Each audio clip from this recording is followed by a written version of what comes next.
Thank you, David. 7 months ago, it was a Grey Cup Classic. Today, the rematch on the prairie. The Rona Canada Day CFL season kickoff as the Saskatchewan Roughriders meet the defending Grey Cup champion, Montreal Alouettes. And as you might expect, the 13th man is back with a vengeance here at Mosaic. It is hot and muggy. Wind shouldn't be a factor, but thunderstorms in the forecast might be. Darian Durant, in his second year as a starter, threw for over 4,000 yards last year in his first year as a starter, but this is his 5th year with the Saskatchewan Roughriders. Has been looking forward to this game for 6 straight months. Anthony Calvillo, back-to-back Outstanding Player Award winner and Grey Cup champion, says he wants to play 2 or 3 more years. There was the Coach of the Year in 2009 who sent a letter to each of his players, making sure they were ready to go in the follow-up season to a Grey Cup, and Ken Miller just trying to put some distance behind last year's November finale and the disappointment that it brought. Happy birthday, Canada. Is there any better way to celebrate than a Grey Cup rematch here at Mosaic? The 2010 season underway. And this is the rookie Tim Maypray, who won't get his hands on the ball as Louis Sakota kicks it out. An illegal kickoff and good field position for Anthony Calvillo to start the 2010 campaign. Calvillo will have a familiar cast around him in the backfield. Avon Colburn. Illegal kickoff. Saskatchewan number 3. First down on the 45-yard line. And one guy that really didn't need a lot of convincing to come back for another year, Ben Cahoon. One phone call, they said, yep, we'll be back. Both Anthony Calvillo and his go-to guy back in the lineup. On the offensive line, a surprising retirement of the All-Star Brian Chew, but they'll move Paul Lambert into center. Play here this season. Remember a year ago in Calgary, the season opener, Alouettes marched for 2 straight touchdowns in their opening possessions. This one is intercepted. Lance Fraser, who led the Roughriders last year in interceptions, and what a start for the home side.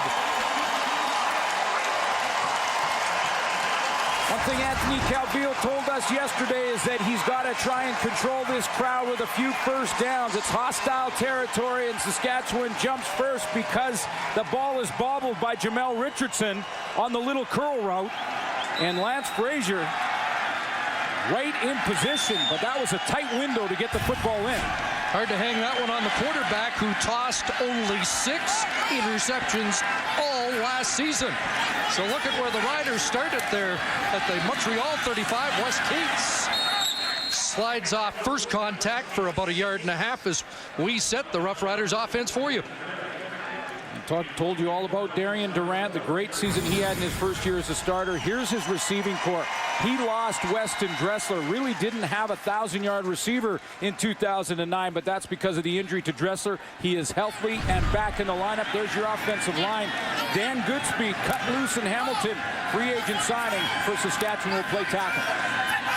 2nd and 8. Flag flies. Durant dumps it off underneath. Rob Bagg breaks a tackle. And Bagg steps out short of the first down. Again, a penalty marker down. Rob Bagg, a broken collarbone on the final offensive play of last year's Grey Cup game for Saskatchewan.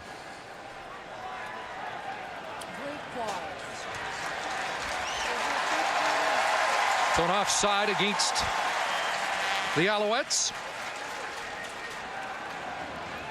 When you look at these two teams, very different off seasons, obviously. Montreal Alouettes woke up every single morning feeling fantastic. They woke up thinking that it doesn't get any better than this. Offside, Montreal number 7. That penalty is declined. Major foul, roughing the passer. Montreal number 7. Half the distance to the goal, automatic first down. Double whammy for John Bowman.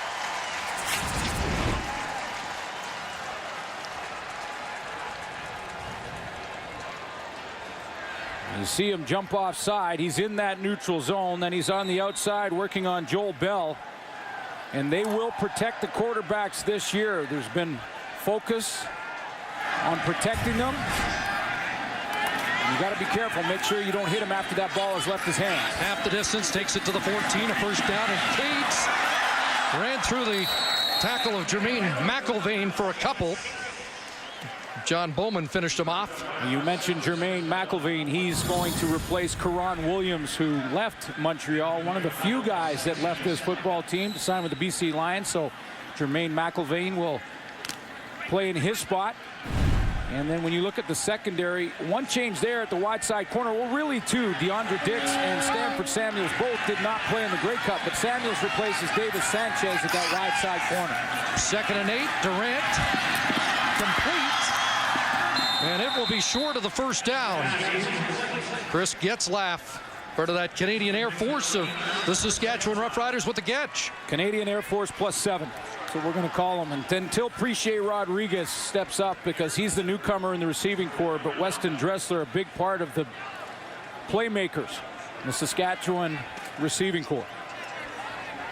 Roughriders got the early jump last November with a 2-touchdown first half lead on the strength of a couple of turnovers. And here, after the interception, Luka Kanji comes on.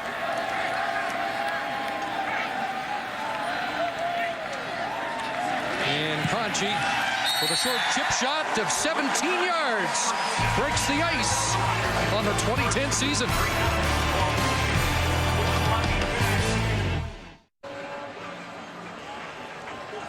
3-0 Riders. On the sidelines, Sarah Orleski. Well, Chris, there's no denying that this is the Grey Cup rematch, but if you talk to Riders players, most of them would wish that we would just refer to this as game 1 of the season.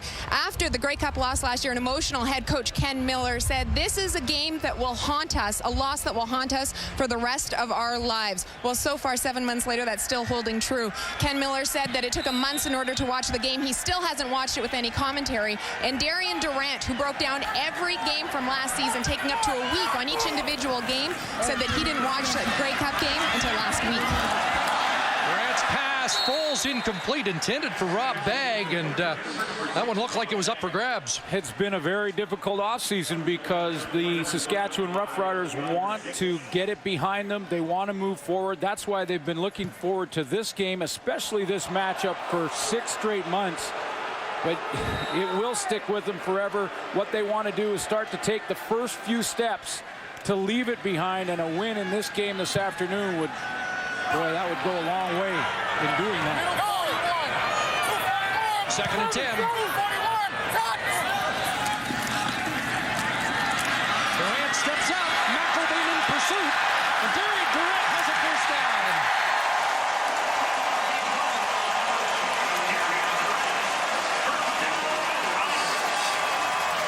This is what he's capable of. I mentioned he threw for over 4,000 yards, but Darian Durant can also use his legs to break down a defense when he doesn't like what he sees down the field. A little alley opens up, a nice move there to find the backside of the formation open.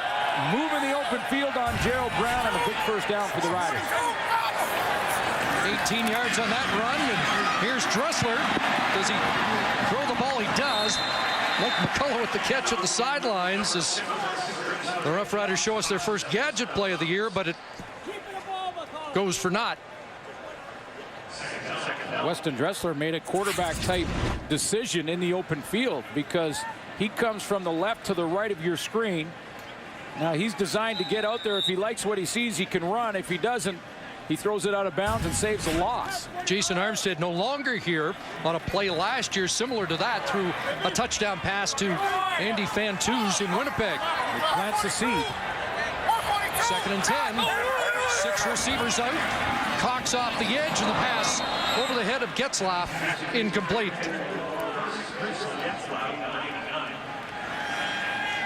Well, there are some new faces here in Saskatchewan. Starting with the coaching staff, Doug Barry will communicate with Darian Durant, the new headsets, and Paul LaPolice, now the head coach with the Winnipeg Blue Bombers.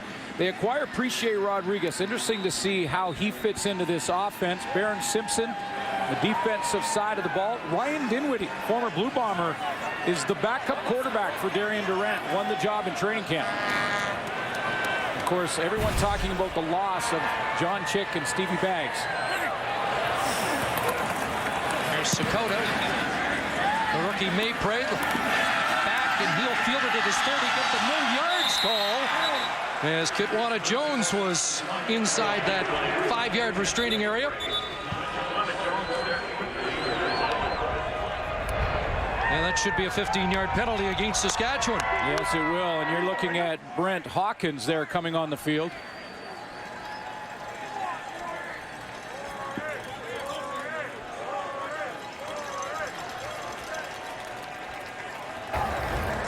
No yards.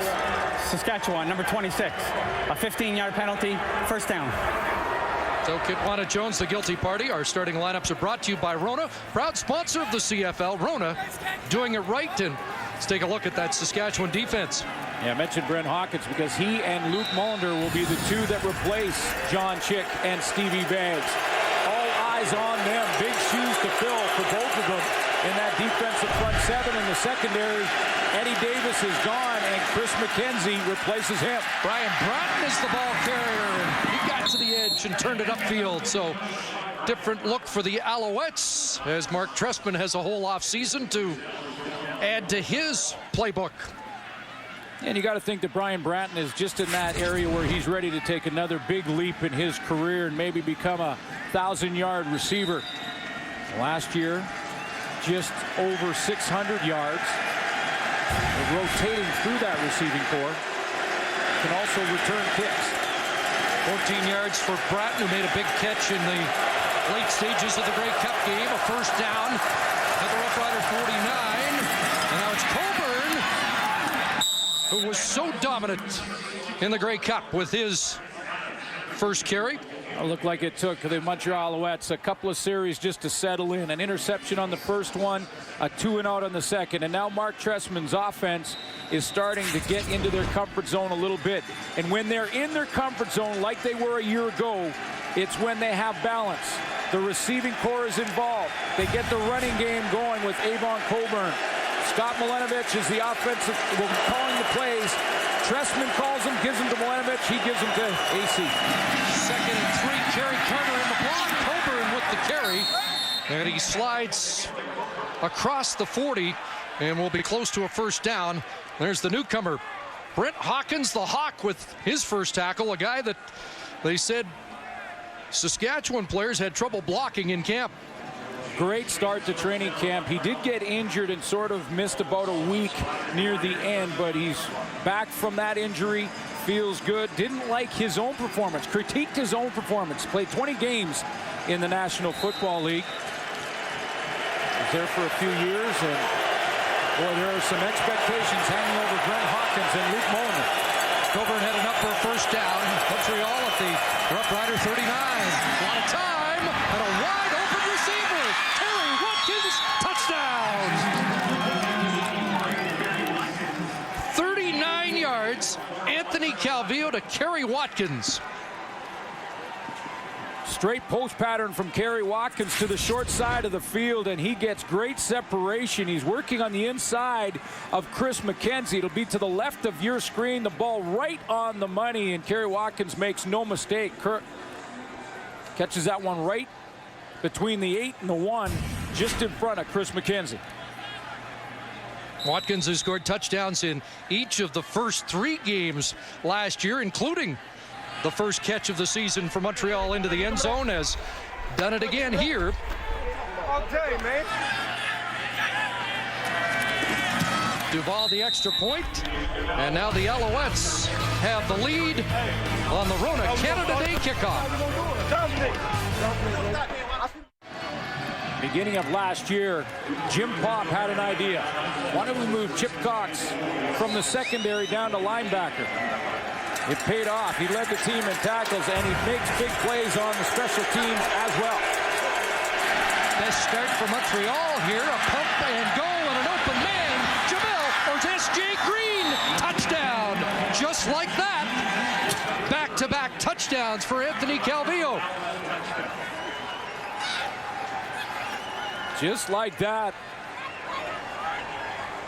The Montreal Alouettes are back in their offensive groove, and this is what we're used to seeing from Anthony Calvillo. If you give him some time, you have to be perfect in the secondary, and Saskatchewan wasn't. They get caught shallow in his own defense. It looked like it was Lance Frazier that was a little short, S.J. Green in behind him, and just like that after the block kick, Alouettes take advantage of that momentum.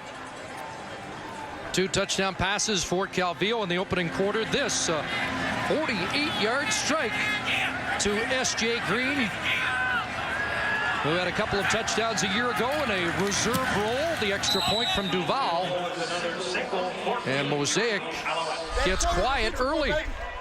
I told you I would get it. Boy, how other receivers can influence a defensive secondary. I want to show you Donovan Alexander and Lance Frazier, who are going to get in trouble here because they're peeking. You see right here, there's 2 defensive backs. Now watch as the Alouettes go. I'll just call when the freeze. Here it goes. Now right there, freeze it there. Both defensive backs looking right here at the short receiver, and look who sneaks in behind him, S.J. Green. Trouble. That's when a defensive back turns around and goes, oh, drop it, drop it, drop it. No shot. S.J. Green in the end zone, taking advantage of that momentum after the block kick on the teams. S.J. Green, not one of the heralded offensive threats, but Mark Trestman made special mention of him when we talked to him yesterday, because he felt that in the last 10 minutes of the Grey Cup game, every member of the team made a significant play, and he pointed out that S.J. Green made one of those key blocks that helped the comeback for the Alouettes in Calgary. I believe it was on the Kerry Watkins catch. That was an important one down the stretch, and that's a good, that's a good message to send to kids that are watching this game. If you're a receiver, it might not be when you're catching the ball. Your coach is watching the entire package, and a couple of big blocks really impressed the coach from S.J. Green. Again, with the wind at his back, that one drilled. Is it going to get to the end line? It does. And so they'll bring the ball out. No point scored, 14-3. And a little heat now on Darian Durant to answer. He hasn't really been able to sustain any real sort of offensive pressure. He got that first drive out of the gate, but it ended in a field goal. And you could see after they didn't finish that first drive, the Riders, the new offensive coordinator, Doug Barry, who will be communicating with Darian Durant, former Winnipeg Blue Bombers. They lost a little momentum when they had to settle for a field goal on that first drive. Really had Montreal kind of reeling in the first couple series. Haven't been able to capitalize on it. Start at the 25. Cates. Nothing there. Shea Emery, the Canadian middle linebacker who had the breakout season in 09, steps up and fills the hole.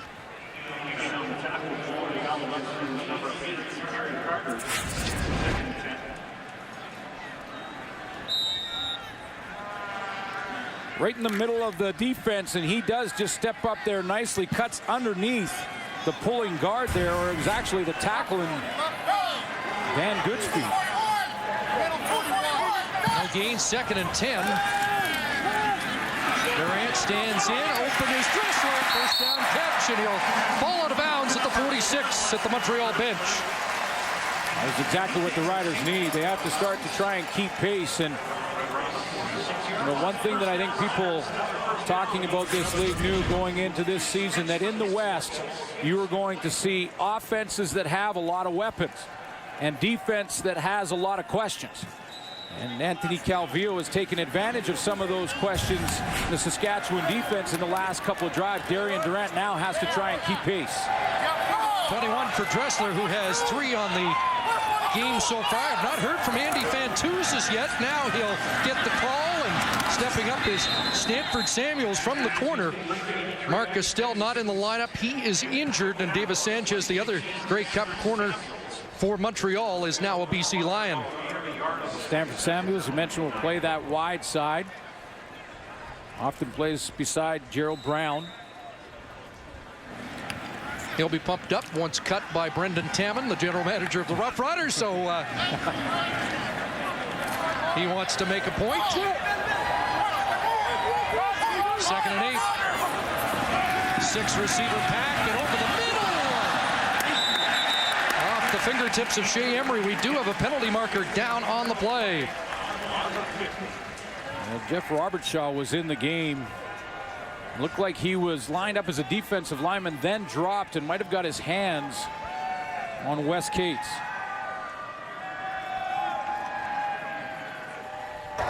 Illegal contact on a receiver. Montreal, number 41. It's a 10-yard penalty, first down. It was the UBC product, Shea Emery. Well, they were both over there. To the right of your screen, Wes Cates trying to get to the middle. And it was Shea Emery who made the contact, and it was Robert Shaw who was dropping underneath that throw and got his hand on it. It's about 3 passes in Cates' direction here in the opening quarter. Under 2 minutes to go. Cates in the ground, and his best run into Alouette territory to the about the 47-yard line for Wes Cates. Jermaine McElveen, we mentioned as one of the big changes with the Montreal Alouettes this year on that defensive line. He's been with the organization, but Karan Williams left, signed as a free agent for the BC Lions, so he's gone. Joining him with the Lions is Davis Sanchez. You mentioned him, Chris, earlier, and there's the newcomers with a couple of injuries. Gavin Walls out for a while. Walls a serious knee injury. We might see O.J. Santiago, the NFLer from Whitby, Ontario, in the next week or two. Darian Durant on second down. The pass and Bank was jolted from behind. He thought prematurely an argument at the Roughrider bench, but Billy Parker breaks it up. And there is no flag. Billy Parker breaks his play up. It was close, but Billy Parker breaks it up, but it's Chip Cox underneath that causes the problems for Darian Durant. Does a nice job here of extending the play with his legs. He's buying some time for his receivers to open. And see underneath there, Shea Emery, right there, number 11. He has to throw it over Chip Cox and try and drop it into the hands of his intended target bag. And you can see that's why the fans are a little upset. Maybe a little early from Billy Parker, but no flag. And the reaction as they watch the replay here at Mosaic. There's the rookie Tim Mapray. Counting to make sure that there are just 12 on the field. That was Glenn Suter who said that. That punt bouncing out of bounds inside the 20-yard line. Remember last year we mentioned it, that the start that the Montreal Alouettes got. They lost to the Calgary Stampeders in the Grey Cup and came back the next year in the first 2 series. Gary Watkins found the end zone. 6 and a 5-play drive. Avon Coburn on the second drive. They got off to a slower start after being the champions coming into Mosaic Stadium with an interception and then a 2-and-out. But he's on a roll now. 4 plays, 64 yards, and then the big one, 48-yard touchdown. Deep in their own zone, and he is drilled. There's Omar Morgan. They call him the godfather of this defense. And of course, Chris, new to the Canadian Football League this year will be Anthony Calvillo, and every quarterback will have the speaker inside of their helmet, just to the right, that black circle there. He will be able to now listen to his offensive coordinator or another player. In this case, it'll be Scott Milenovich. So Mark Trestman will call the play.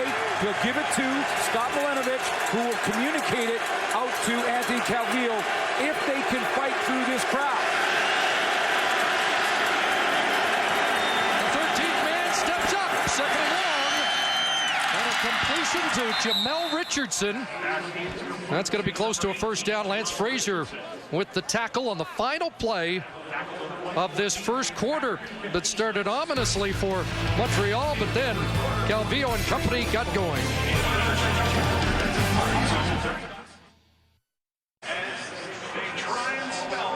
First quarter stats are brought to you by Tim Hortons, proud sponsor of the CFL. Well, Saskatchewan Roughriders came out of the gate like everyone thought they would, with a little bit of an edge and a little bit of a chip on their shoulder. Good first drive. Calvillo throws an interception in his first series. Really not his fault, but there was an interception. But boy, has he found some traction over the last few series, and that Montreal offense is rolling. First of a doubleheader to kick off a brand new season, and think things are really up for grabs. Montreal, I think, though, has displayed they are going to be the team to beat, even if Mark Trestman doesn't want to call them defending champions. No, minimal changes, and you know it's natural that they're going to take a couple of series at least, to try and get back into the flow of the football game after being champions and going the whole off season, waking up every morning thinking this is the best as it'll ever get. Saskatchewan Roughriders woke up every morning in a bad mood. Richardson had enough for a first down.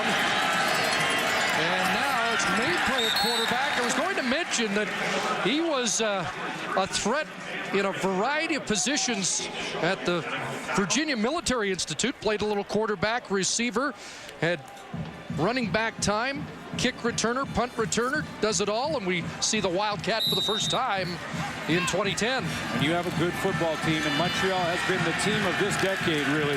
It is hard to make the roster for a rookie. Short game for Maypray, 2nd and 8. Calvillo slinging right to the left side and has a completion, and Kerry Watkins, who has a touchdown catch, has a first down. 5 straight 1,000-yard seasons for the team barber, Kerry Watkins. Really amazing that when we talk about Kerry Watkins, he's almost considered underrated. I mean, when you look at his numbers, he's a guy that somehow gets lost when you're talking about the best receivers in the league, and yet he is so consistent. They can do so much with him. He's got the big playability, can get down the field and beat you getting in behind you, but he can make those intermediate catches as well. 1st and 10. Fumble. And Calvillo's just going to eat the football. Back at the 35. Made the All-Canadian team last year, so the media did notice, you know, how good Watkins is. It's funny that his name doesn't really come up in the conversation when you talk about some of the all-time greats, but that's consistency, folks, and that's what coaches love. They have the risk and the reward players, where you see one big play and then a couple of drops. They'd rather have a Kerry Watkins who's 1,000-yard receiver every single year. 81 catches for number 81 a year ago. 2nd and 17 and a penalty marker down. And there's Ben Cahoon with the catch. He's cut down by the safety, James Patrick. Short of the first down. Will sort out the marker. Sure does show the maturity of this offense, though, when you're 2nd and 17, you throw it underneath to Ben Cahoon. Offside, Saskatchewan, number 26. That penalty is declined. First down. Throw it underneath to Ben Cahoon, and he goes up. I'm not sure. Did he get to the first down? Wait a minute, Kim Murphy. He's a yard short. But Ben Cahoon is in the back of that bunch right there. And this is the maturity in this offense. They're not going to force the ball down the field, dump it off to the open man, and let him do something with it afterwards. And Ben Cahoon, I'm not sure if he got there, but he is very, very close. They're taking another look at it now. I wonder when Calvillo got the options, whether he was told that if you decline the penalty, you've got a first down. Because it's going to be 3rd and at least a yard. Maybe they'd rather have the 5-yard penalty and 2nd down over. Let's see.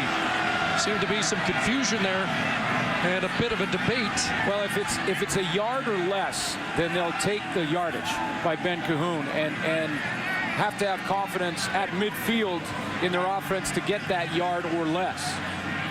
But if it's a long 2 and we're trying to get the measurement, they're going to take a look, then yeah, you might want to go 2nd down and 12, take the penalty, and try and move the change from there. But we'll take a look. They're taking a measurement here.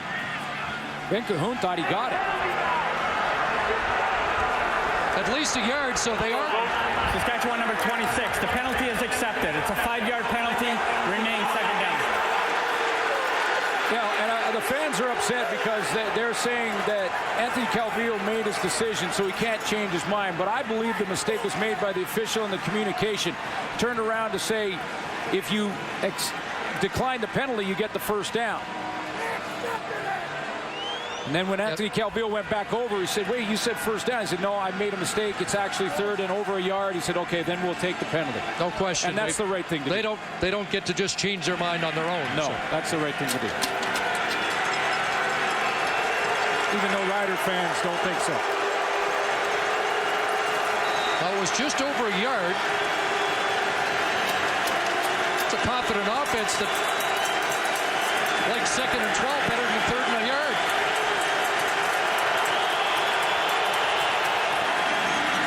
Look inside. There's Jamal Richardson. Had the rough start. He's upended there. Mike McCullough, the backup middle linebacker for Barron Simpson. Out of St. Francis Xavier, breaks it up, and so it will be 3rd down and a kicking situation. Yeah, it was interesting, that decision by Mark Trestman, and I think it was because it was over that yard. That's sort of the magic point. If it's over that yard, even if it's a yard and a half, that's a long yard and a half. Probably would have punted there. He gets 2nd and 12. He's held short. He's still punting. Dominic Dorsey awaits. Pressure! And Duval just got it away. Dorsey on the run, draws the no yards. That'll be a 15-yarder. Good play by Dominic Dorsey. You're watching the Rona Canada Day kickoff. Mark Trestman's crew up by 11. Let's rejoin Sarah Orleski. Chris, there are always some questions in game one about how the defending champions will play. Well, the Alouettes say that they don't refer to themselves as the defending champions, and that's a message that's come down straight from head coach Mark Trestman. They don't want to refer to themselves as that this year. They said that as soon as they had player personnel changes, they became a whole new team, and so you won't see complacency with the group this year. Wes Cates slashes off the right side into the open field. Wes Cates in a foot race. And Chip Cox will haul him down inside the 10. That's the Wes Cates the Riders are hoping to see in 2010. And this is not about complacency for the Montreal Alouettes, because you won't see that, but you will see some great open field running here by number 20. The Saskatchewan Roughriders, Wes Cates, because when he hits that first level right there, breaks one tackle from Eric Wilson. Now he's in the open field, and a great shifty move on Matthew Prue. Big yardage for Wes Cates. 57 yards. His longest a year ago was 37. From the 9, 1st and goal. Durant, keeper, touchdown.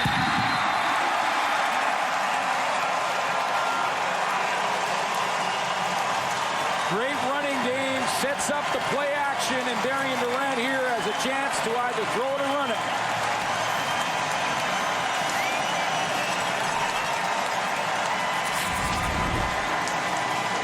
And this is the pushback that this team needed right here. There's the play fake right there. That draws the defense in. Once the defense is drawn in and John Bowman loses contain, Darian Durant has the corner, and it's a foot race. 2 running plays, 66 yards, a 9-yard touchdown for Darian Durant. Gets the Roughriders back in it. Luke Dukanji, the extra point. 4-point Montreal lead, 14-10 on the Rona Canada Day kickoff game.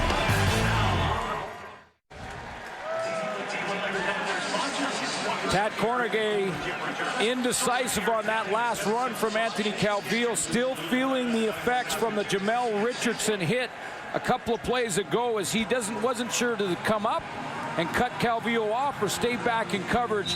And this is the effect that a hit like that can have on a player. It takes you 2 or 3 plays to get back and get your senses. He's out for 3 now, and Daniel Francis into the game at the Sam linebacker spot. Swung out here to Bratton, who lost his footing at the line of scrimmage with Lance Fraser bearing down on him. Boy, it sends a message that the receivers come back and make a hit like that, Chris.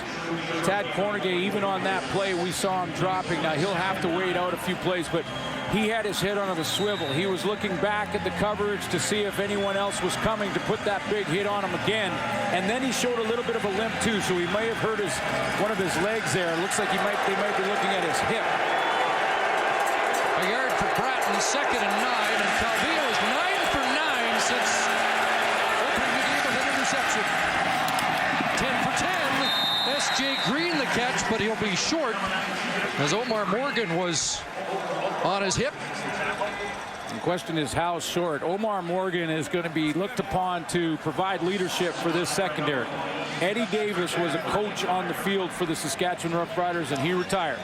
And they will look to the 12-year veteran, Omar Morgan, for some leadership there. A good tackle in the open field, but they're inside a yard. Wouldn't be surprised to see Montreal go ahead and try and get this.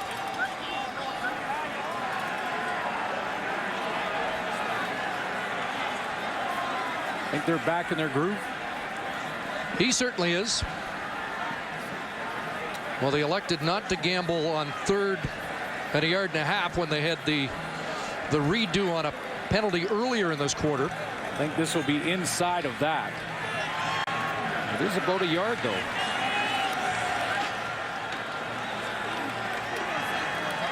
Full yard in field goal range. And Ricky Santos is in. And the short yardage defense comes out for the Roughriders. Good yard now, Green. Good yard now. Good yard, Green. Santos, good plunge there behind the rookie guard, Luc Brodeur-Jourdain. And Josh Burke, the left tackle, and they cleared out enough for a first down. A bit of a natural pocket there for Santos to go to that left side, and the guy that he's looking at is where is the undersized lineman in Kitwana Jones going to line up. As soon as he sees Kitwana Jones, who's right over the center, Paul Lambert, he sees that there's going to be a bit of a natural bubble there, and he takes a good lunge forward and has the first down.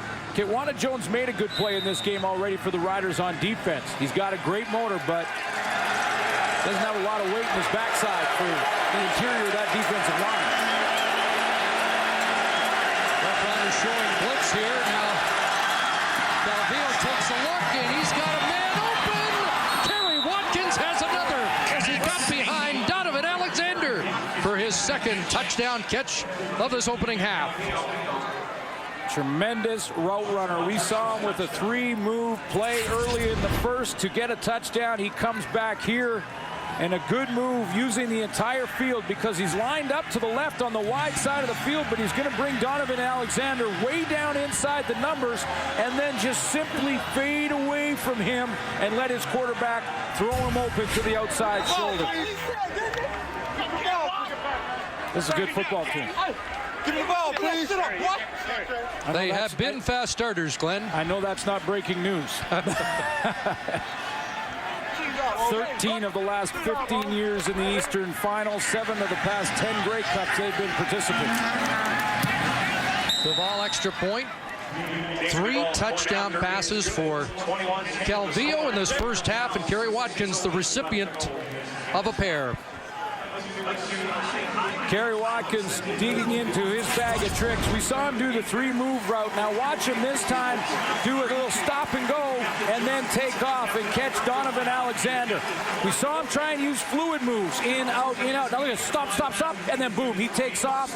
As soon as he sees the feet of Donovan Alexander chop, he takes off outside and lets his quarterback throw him to the outside shoulder.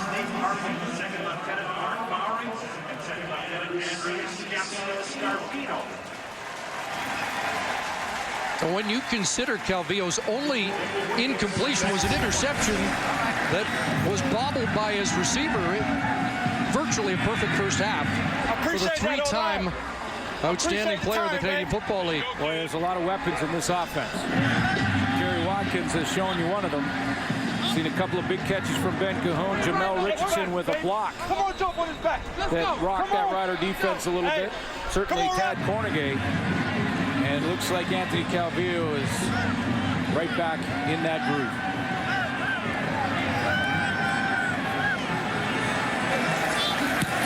Duval. Well, the bouncers at Dorsey. Trying to find something. And a surge across the 35. Walter Spencer, Paul Waldo, a couple of guys with roots here in Saskatchewan on the tackle. That's how good the Montreal Alouettes were in 2009. Just behind Baltimore back in '95. Overall wins in a season when you consider and ask the question, can the Alouettes repeat in 2010? Well, the last teams to do that were the Toronto Argonauts of 97-96 who repeated. It was the last time it happened. And the question is, can Mark Trestman's squad get it done in 2010? That repeat word, one he's not using, but it'll be talked about all season long. Fantuz in motion. And a reverse here. That's to Dressler. Chris Sarko in front. And Diamond Feria. Defensive play to limit the damage. Early in the first quarter, the Riders ran this play, and Dressler threw it out of bounds because all the defensive backs had jumped up. Well, they saw him throw it on the last one. Well, this time he comes around, and this time the defensive backs for the Alouettes are going to stay on their men. That gives Dressler a little bit of room in the open field.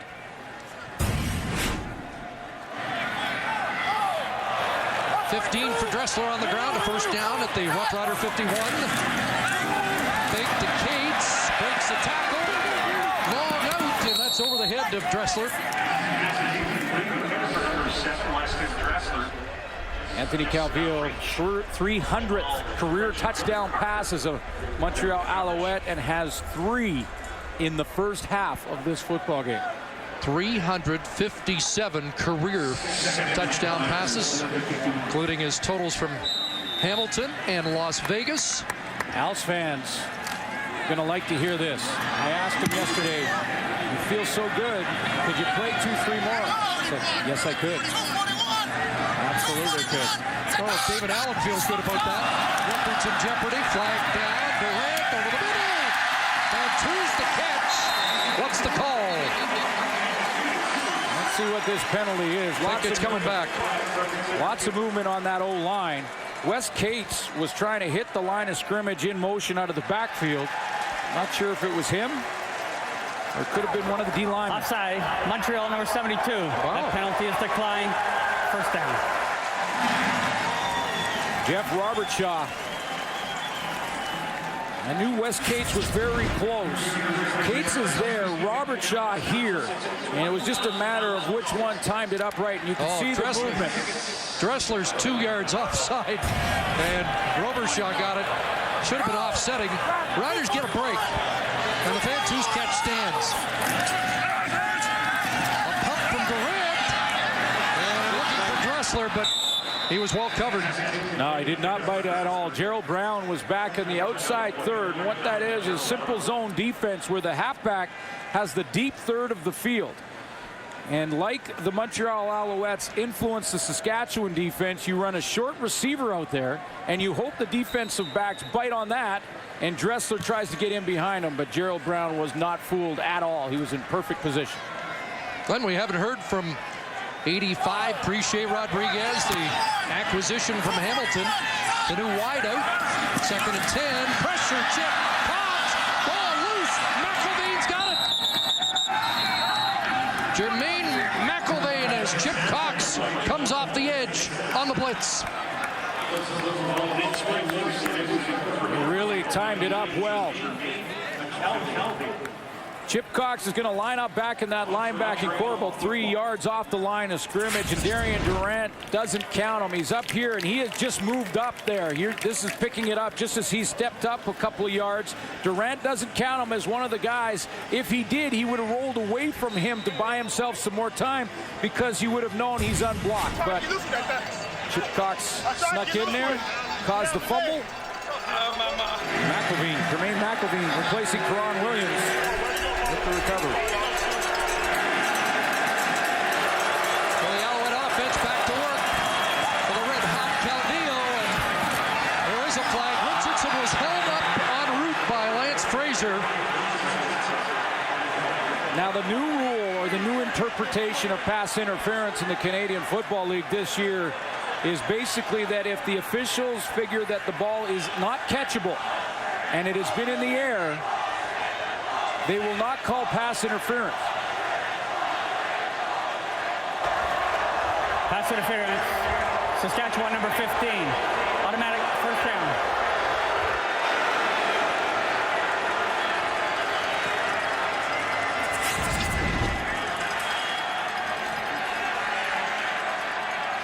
Ball is in the air. There's the contact.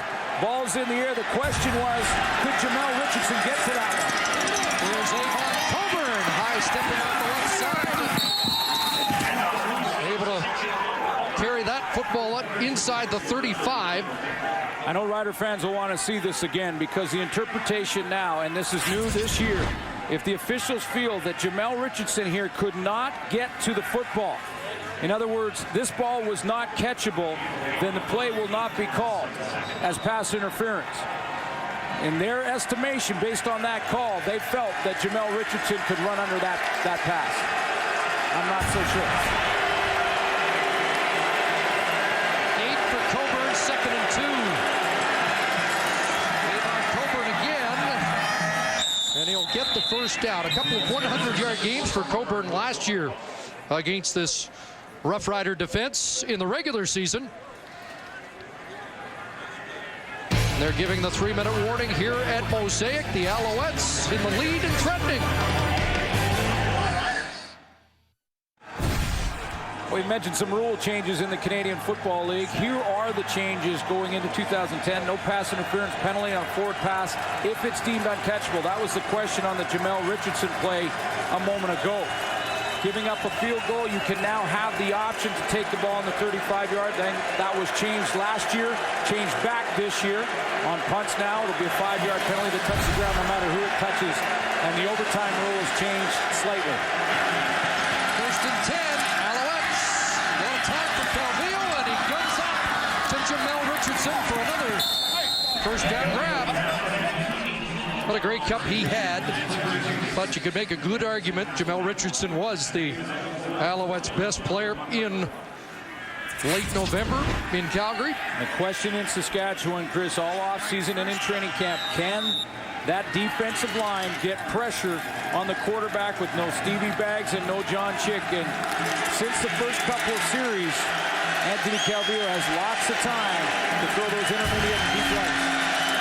The drive started at the Alouette 47-yard line. Back in the hands of Coburn. Little hurdle there over Cornegay. And Aaron Simpson, the new middle linebacker, takes him out, and there is a marker. Flag on the play.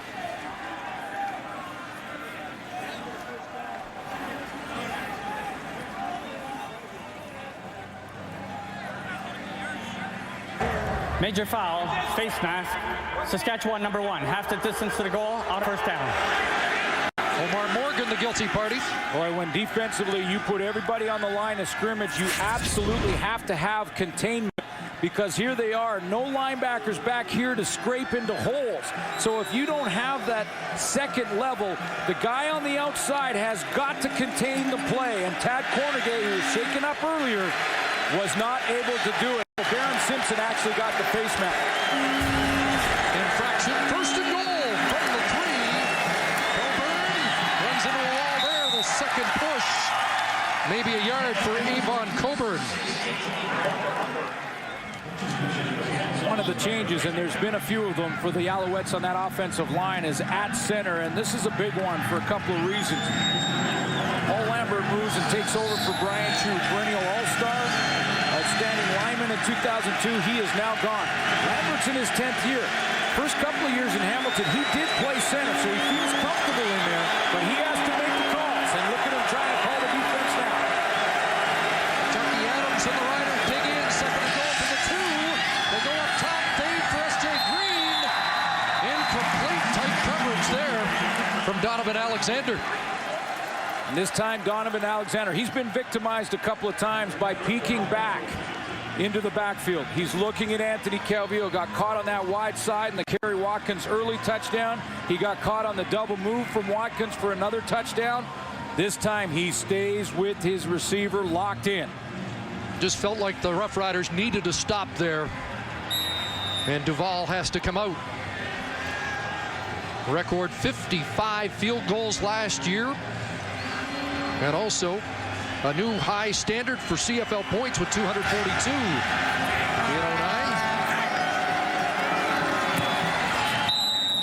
And that short field goal makes it a 2-touchdown lead for the Alouettes with less than 2 remaining in the first half. You know, it's been a tough first half for Donovan Alexander, but let's show a good play for the Rider corner. There he is right there, and watch where his eyes now. They're right here on his intended target. He doesn't peek back in the backfield, and that's what's got him in trouble early. This time he'll lose him, and then he'll come back. Look at the position he has. Inside shoulder, making it impossible to go across his body and come back to that football. So starting to rebound from a tough first half is Donovan Alexander. Winnipeg native who made a play on the two-point convert in the Grey Cup game that Alouette fans thought was pass interference. It was not called. Most important attribute a defensive back can have is a short memory. We've got a big minute 45 to go here. Roughriders have an opportunity to cut into this lead and maybe change the momentum. And they brought this guy in, this returner, for that reason. They brought in Dominic Dorsey to try and get plays like this. If they can get some field position, there's lots of time to put some points on the board here and get some momentum back. Be a good time for Dorsey to flip the field if the ball gets to him. Bouncer Neil Hughes, one of the up men, takes it. The Regina product. At the 45, decent field position. 100 seconds to go. The big boys are here today. Schultze, Jock, Matt, and Dave Randorf are in the house, getting ready to give you their impressions of this first half.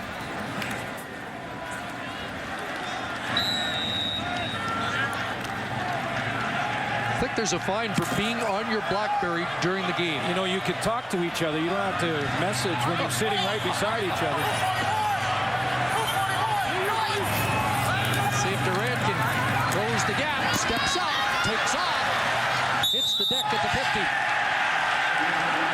This is another area that the officials are going to crack down on when a quarterback hook slides feet first or a receiver gives himself up in the open field because he's fallen down with the ball. They're going to make sure they monitor closely if there's any time between when that defensive player comes up and makes a hit. They want to try to protect the player that's down on the field. And Darian Durant on that last play thought that he could have drawn a flag. Didn't get one.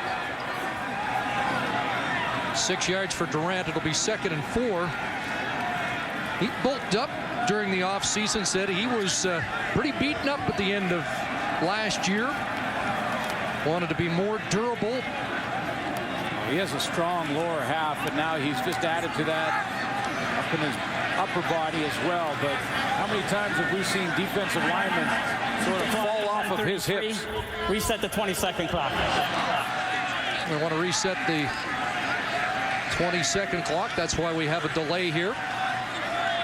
He also said he wanted a little more upper body strength to have a little bit more zip on the ball in the Saskatchewan wind. 2nd and 4.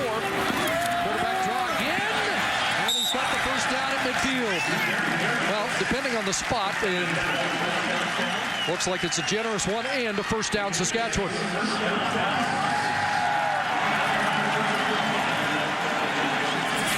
And designed play for Darian Durant. 2nd and medium. He's just going to try and read his center and 2 guards, and one of those guards is Gene Mikowski in his 16th season.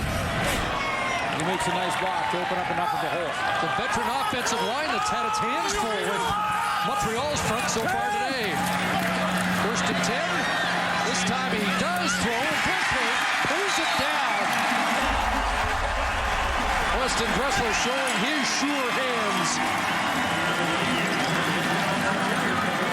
Dressler is the slot back, and he's going to have to stab this football. Inside receiver, 3 receivers on the short side of the field as the Riders try and cloud it up there. Now watch, he's in that soft spot, but he has to stab the ball there because the Alouettes are closing in a hurry. 22 for Dressler, who's been the best weapon so far today. First down, pressure, dumped off. And the screen pass for Cates falls incomplete. It's a couple of times now Jermaine McElveen has been inside, and this is a question. Could he step up and fill the shoes of Karan Williams in the interior of that defensive line? He's got a fumble recovery in this first half. and has put some pressure on Darian Durant, and he was right in his face on that last play. Came into this Alouette lineup in 2008 with 6 sacks in the second half of the season. 2nd and 10. 4 receivers to the wide side. Short drop. Pass complete. Pass dropped. And it's picked up by Matthew Bloom.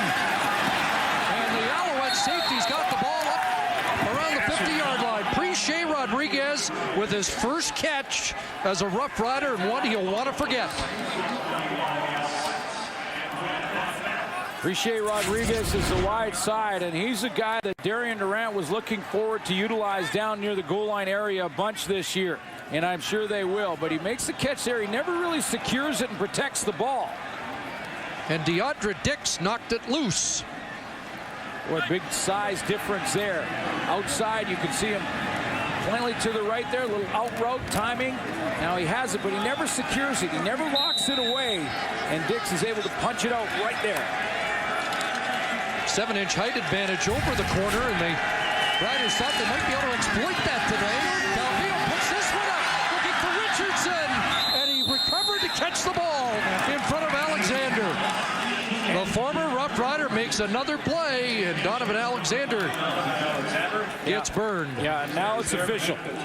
And now it's official. Scott Milanovich's game plan, if they are going to push the ball deep, is to try and attack the wide side of the field where Donovan Alexander plays, because this is now 3-4 times that they have gone right after him. 2 touchdowns now, 1 big catch there. Brian Bratton, there's Alexander again, so they continue to work the young corner. And what a flip here when it looked like the Riders had a chance to get some late first half points. They turn it over, and now Montreal in scoring position. Flips over to the wide side of the field. Now 2nd and medium opens up the playbook here, or 2nd and short, I should say, for Anthony Calvillo. He can go to the run, and he really can keep this defense guessing. Donovan Alexander has to go in at halftime and try and regroup and understand that Anthony Calvillo is going after the corner. Virtually perfect. If you joined us late, the interception was bobbled by the receiver. And that pass was the worst one we've seen from him today, skipping short of Kerry Watkins. And just by the Calvillo gesture, he thought Watkins was going to shorten that route.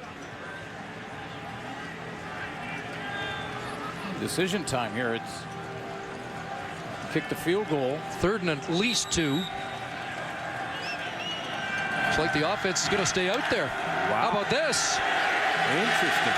Remember, Ken Miller opted late in the first half of the Grey Cup for 3 instead of 7 on the goal line. A little more killer instinct from Montreal. And Calvillo is going to get sacked. He lost his footing, and they lose a chance to add to their lead. Mark Trestman has proven quickly that he is one of the great coaches in this league right now, without question. 2 times in 2 years in the Grey Cup championship and won it last year. I'm not sure this is a great decision. And it's easy to second guess when it doesn't work. But even if Calvillo throws a touchdown pass here, that is a huge gamble. A chance to add 3 to the board. A chip shot from that distance. And it was a long 3 yards for Calvillo, so he had to throw. Could have been a 3-score lead here in the first half. 5 seconds left. They'll run it out, and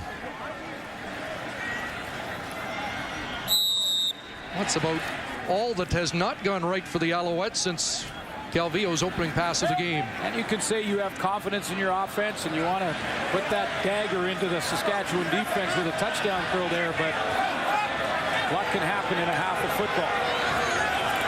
Riders kill the clock. Durant puts a knee down, and that'll do it for 30 minutes of football. An impressive first half for the 3-time outstanding player in the league. 24-10, Rona Canada Day kickoff.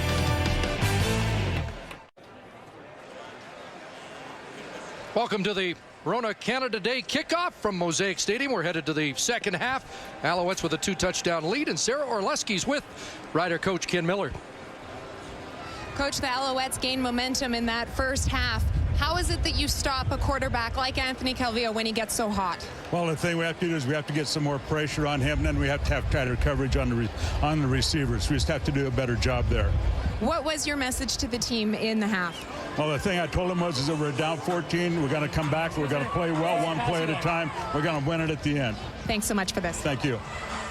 Well, if you're going to exercise the ghost of last November, remember Anthony Calvillo came down back from a 2-touchdown deficit at the half in the Grey Cup game when the Roughriders love to turn the tables and do the same here.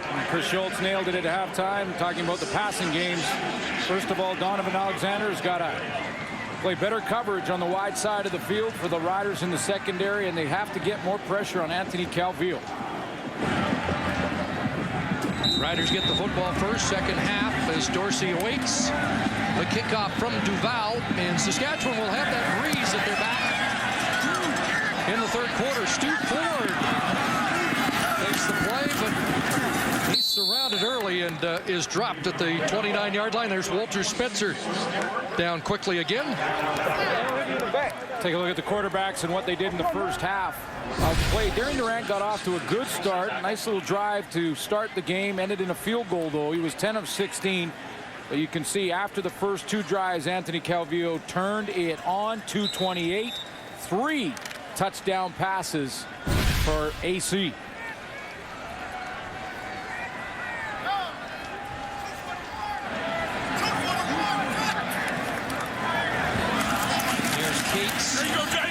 Not much, just across the 30, and there's McIlvain again.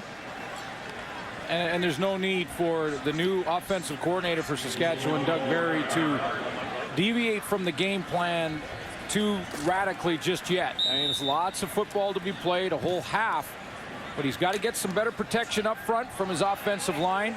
His running game has been fairly solid, was in that first half. Now they got to stay with their game plan and see if they can chip their way back in it. 241, Second and long, Durant looking for a bag, and he missed him by a stride or two as Begg was in behind Stanford Samuels. You know, there's been a couple like this where Darian Durant is just starting to work himself back into the way he finished last season in his throwing motion, and he's missed a couple of receivers by about a yard or two. And had the chance for a big play for the Riders because he was in behind coverage. Brought back from injury. So Louis Sakota to pick the ball away. That'll drive Maypray over his head. Bouncing down at the 15. And Daniel Francis will bring him down quickly. So a good boot by Sakota, 64 yards. Well, the 10th Field Regiment, Regina Yorkton, marks Canada Day annually with a ceremony at the legislature, and I see they had 2 new honorary members. Yes, I really want to thank the 10th Field Regiment honorary members, our director Paul Hemming and I, for the work that we do at TSN, and everyone here at TSN does to salute our troops, the Canadian Forces. First down catch for Jamel Richardson. I was wondering why I smelled gunpowder. Well, it was quite a ceremony today for Canada Day, and quite emotional, actually, because more than anything, it gives us a chance to once again announce that in 2010, every Friday night, we will be saluting our men and women in the Canadian Forces. And about a little over half of the soldiers that you saw in that last shot have been deployed and have been in Afghanistan for a tour of duty. 14 yards for Richardson, a first down, and back into the hands of Kerry Watkins. And they are our true heroes and our true Team Canada, the men and women of the Canadian Forces. So every Friday night, like we've done for the last few years, we will have a picture of one of the soldiers that are serving in Afghanistan or a unit. Say hello to them. And again, want to thank all of the soldiers for everything they do to protect our way of life and to protect and improve the way of life of people on the other side of the world that they don't even know.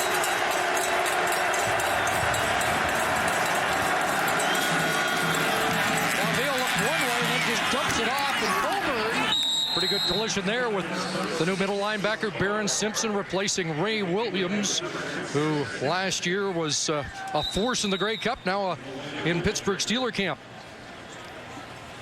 And Barron Simpson is comfortable with Gary Echeverry's defense, and because when he went back to his early days in the BC Lions, Echeverry was there, so he stepped in and felt real comfortable, able to call the plays in the huddle. Gary Echeverry will call from the sideline, and then Barron Simpson, the veteran, will make the calls out there for the defense and the checks if anything changes just before the ball snaps. And is it enough? Maybe a link of the chain. Barron Simpson in his 10th CFL year. He's 32 years of age and a 6-time CFL All-Star, but still looking for his first Grey Cup title. He was moved out of BC back in 05, and since 05 has simply registered 334 tackles in the Canadian Football League since leaving the BC Lions. 84 last year in limited playing time. Didn't play the entire season. Yeah, 13 games for Simpson a year ago. Third different middle linebacker in 3 years for the Riders, who had Williams last year, Molo the year before. Third in that chain link to go. Ricky Santos will move the chains.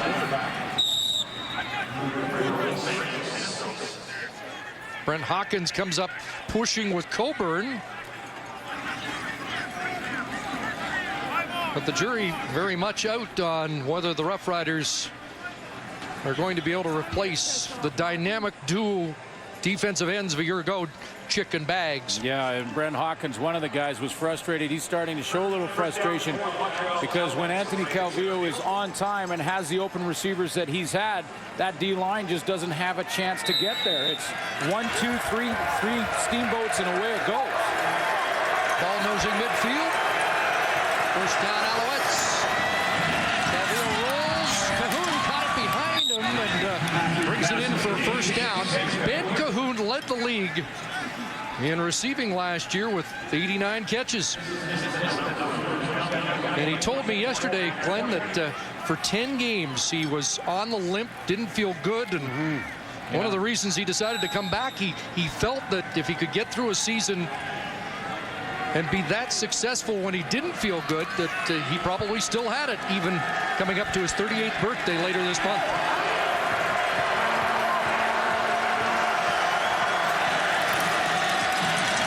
First down, back in the hands of 86.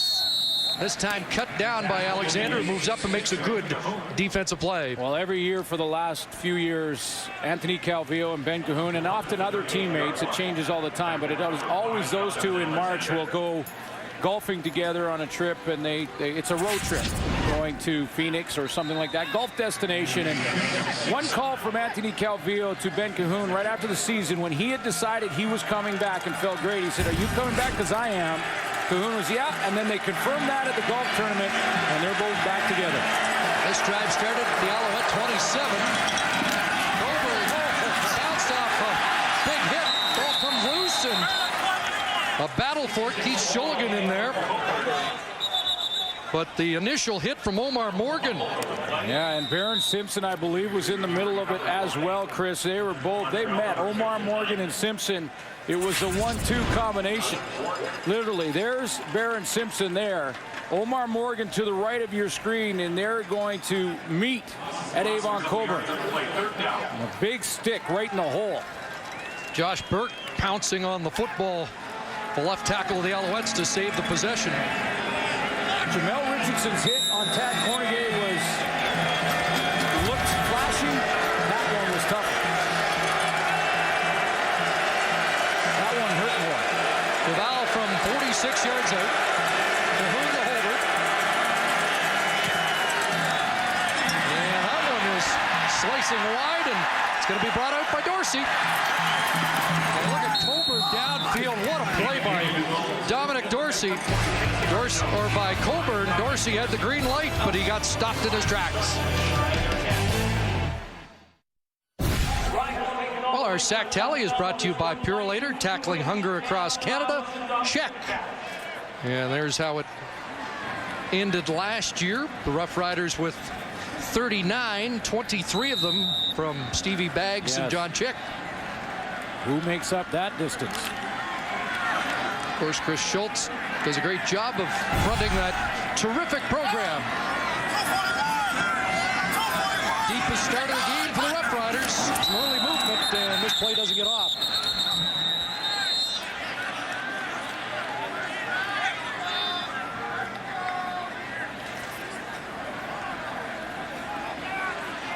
Usually there's a lot more of this. You see 3 or 4 offsides in the first couple of games of the season, especially with only 2 preseason games. Procedure. Saskatchewan, number 64. Half the distance to the goal, remains first down. Timer, hold the clock to the snap. This compounds what just happened with the return from Dominic Dorsey that was cut off by Avon Coburn. Now the penalty. And the Riders in the shadow of their own goalpost. The all-star right tackle, Dan Goodspeed, acquired from Hamilton. And Durant just gets out of the end zone. That was in a dangerous area, and he avoids the sack. I want to show you, people always are looking at this Montreal Alouette team and saying, why is this team as good as it is? This team is as good as it is because the Grey Cup outstanding player, Avon Coburn, who is their starting tailback, will do things like this on the special teams. Number 6 covers. He sees there's no contain man. Dominic Dorsey's going to take it out. He flashes to his left to cut him off, and that limits the gain. You come down that with the penalty, and look what's happening now. That's 2nd and 16 from the Roughrider 2. Durant. Anybody open? He's hit by Cox. And the ball falls incomplete. Chip Cox again in the face of Darian Durant. And the Riders are looking at giving up 2 points to the safety at the very worst, and that could have been worse because Eric Wilson is trying to track that football down. Darian Durant, his issue here is that he's rolling to his left side, and when he's rolling to his left side eventually, he's got to get his body around to make the throw he wants to make and doesn't have time to do it because Chip Cox is closing in.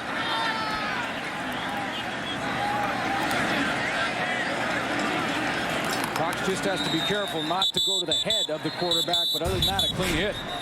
Got a challenge from the Alouettes, who are going to ask if that was not an incompletion, but a fumble picked up in the end zone by Eric Wilson. Whether or not his arm was going forward is the question.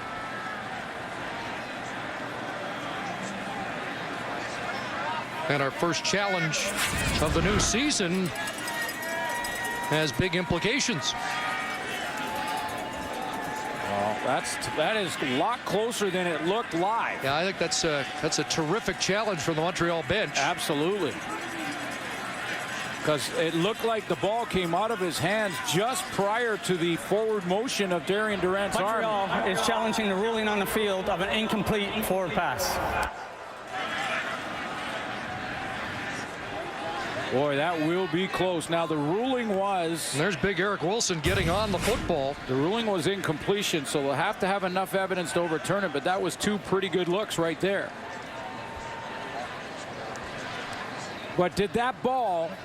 His arm went forward with the ball flying through the air. The question is, did that ball come out just before Darian Durant's right arm started to move in a forward motion?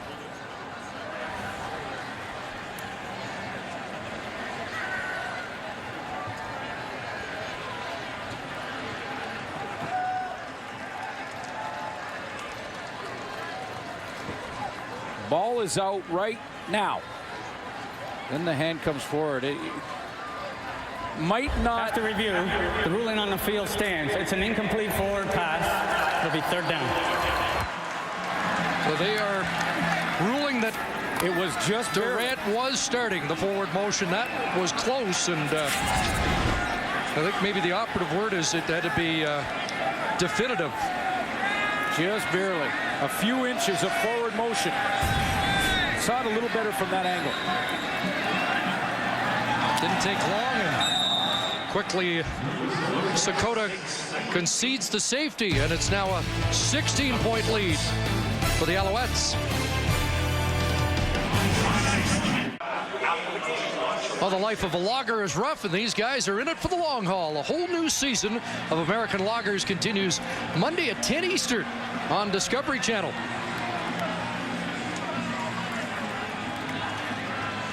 prefer Canadian lager on Canada Day myself. Now it's been a long afternoon for Darian Durant. That was a close call. That was a close one. But, you know, you got to like the ruling in that it had to be, in order to be overturned, there had to be disputable evidence, and there was. In other words, if that's ruled a fumble, it probably would have stood as well. Sakota blasts it down. Mayplay stumbles. And he'll be brought down before he gets to the 20. Well, they don't get the field position you normally get out of a safety in the kickoff, thanks to the misplay by Maypray and a pretty good downfield hustle by Daniel Francis. Yeah, and get the blooper tape ready. All right, this one's going to make it. This makes the Christmas party. But he does recover. Excuse me, Glenn. One of the vets for the Alouettes yesterday said, you know, it's a tough spot for a rookie to be a return man in his first game of the CFL here at Mosaic with the wind and the crowd. He's had a couple, though, where he's lined up a little shallow and then had to back up to try and get the ball. What he should do is get himself a little bit deeper so he's moving forward to catch that ball in flight. Back to work, and there's a drop.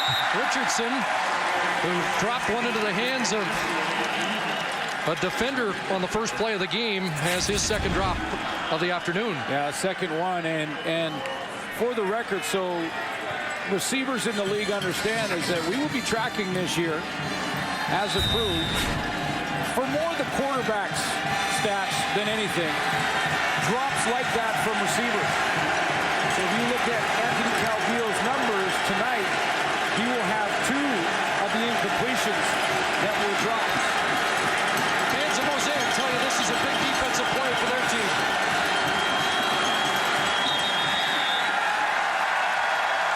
And they don't get the play off.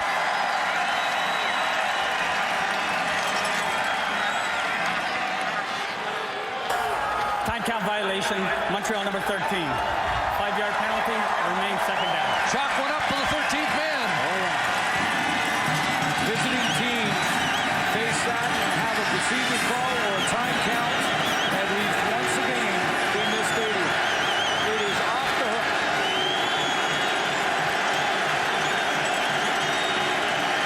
Well, now second and 15. Sean Lucas on the blitz. Underneath, incomplete. That's what the Roughriders needed. Well, they got pressure, and the idea here now is if the Riders are looking to try and get more pressure, like Ken Miller mentioned, they're going to try and do it just to the right of your screen. You're going to see Sean Lucas, the linebacker, flash. There he is. They're going to start to send pressure there. Some linebackers up the middle. Brent Hawkins finally got some penetration. So it looks like the Riders are now trying to find the answer by sending some blitz pressure from the linebackers. But that was a big play. They should get very good field position here. First time in the game that Calvillo has thrown back-to-back incompletions. And Duval gets up 2, and I think that surprises. Maybe they had figured they've got 2 in the bank, and it now is a 14-point game again. Yeah, I'm wondering if that's what Mark Trestman thought. You know, the Riders just gave up a safety, got the field position back. He felt the momentum swing there with a defensive stand in the 2 and out. The returner slipping. Now you've got, let's stop it all. Get the field position, get our defense a second to regroup, kick off, and play from there. I like the decision because guaranteed he trusts his punt cover team and his kicker when he's standing right on the goal line. You need to be deeper than that to usually give up a safety. But this had everything to do with momentum. Kicking the ball into the wind. Dorsey was awaiting at midfield, but Mark Trestman opts for the safety, and so it's 26-12. Sure about that decision to not kick a field goal at the end of the half, but I really like that one.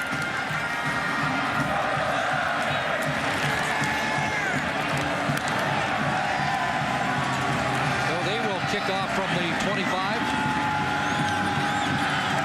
They've been kicking away from Dominic Dorsey. They try and stack to see if they can get the ball to Dorsey, the Riders, but Duval's done a nice job of watching it and going the opposite way. From the 25, they may have to let this one fly. Yeah, that's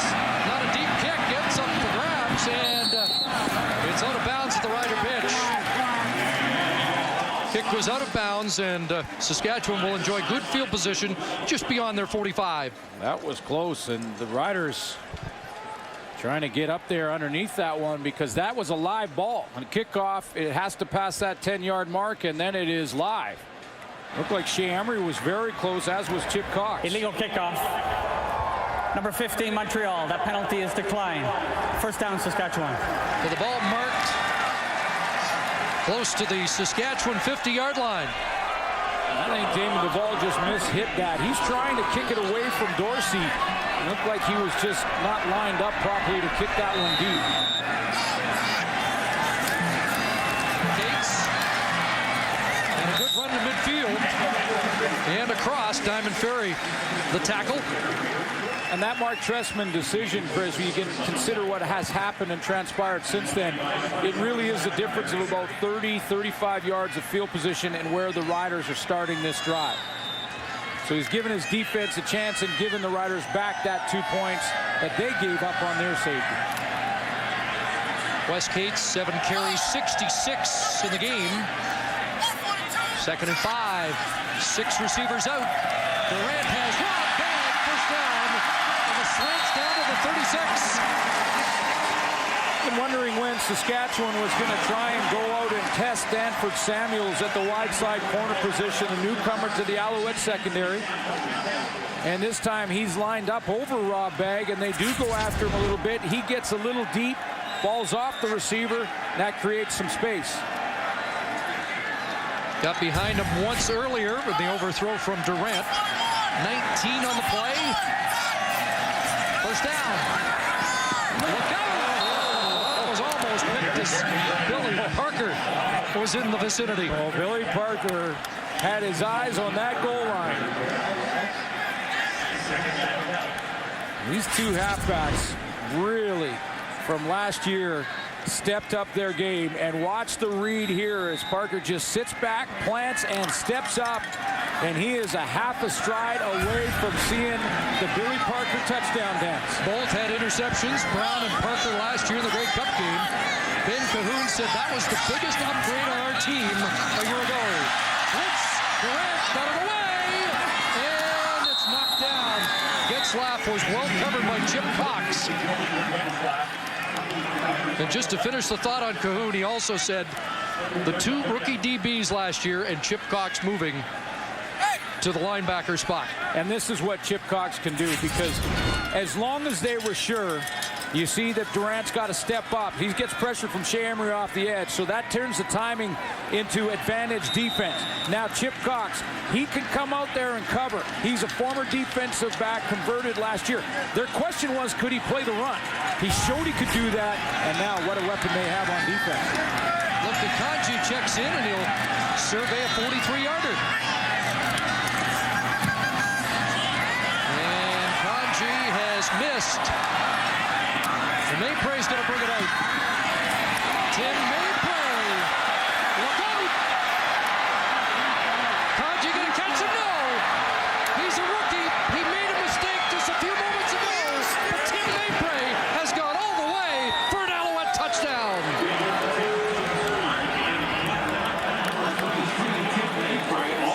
Maypre. 122 yards. Maybe not a bad idea to break the rookie in here. Yeah, and he's going to take some flack for one return in the meeting room.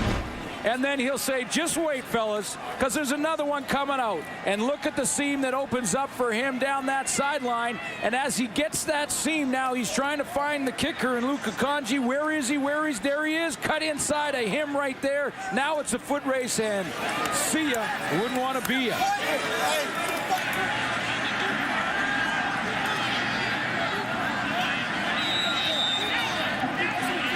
122-yard missed field goal return for a touchdown, and suddenly the absence of Larry Taylor doesn't hurt as much. 122. But what I love about it is that in the film room, he's going to be sitting there, and the guys are going to have a good laugh. And he's going to have the last laugh. He's going to know, hey, just wait a couple plays. Give me a couple plays. Watch this one. 3 touchdown lead for the Chiefs. Every day.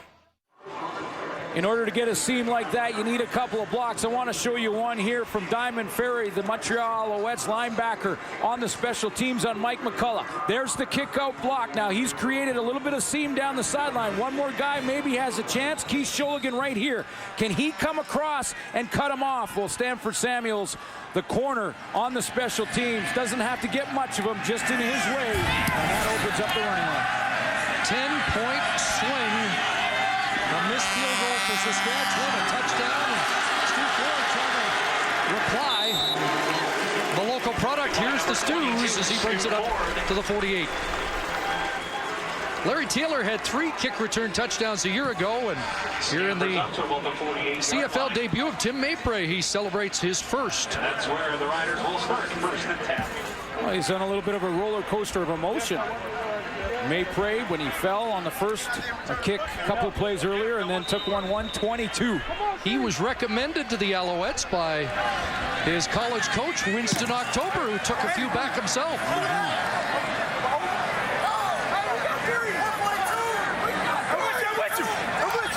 Riders back to work. Going to cut into this lead. Underneath, Dressler can run a while. And Samuels able to angle him out at the 41.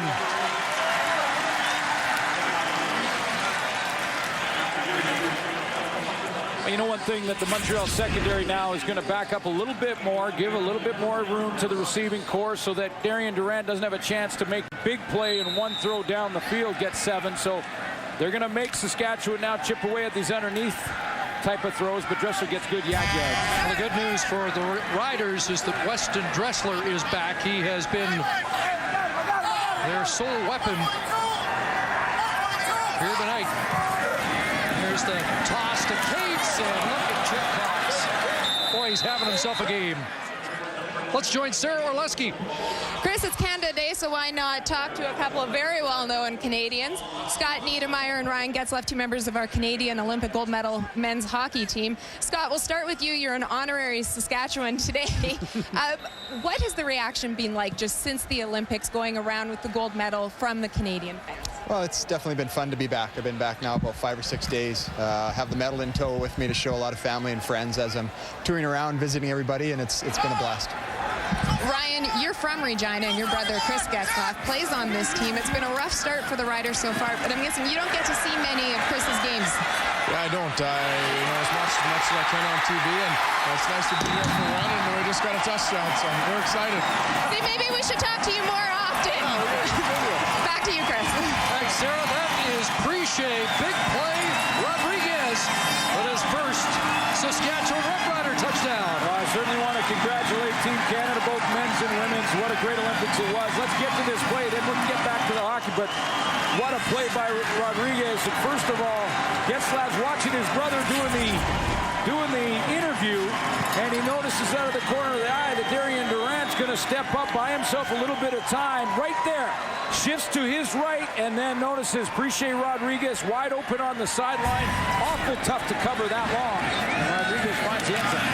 Down to the extra point. That gets it back to a 2-touchdown game after a 43-yard touchdown catch by Preche Rodriguez.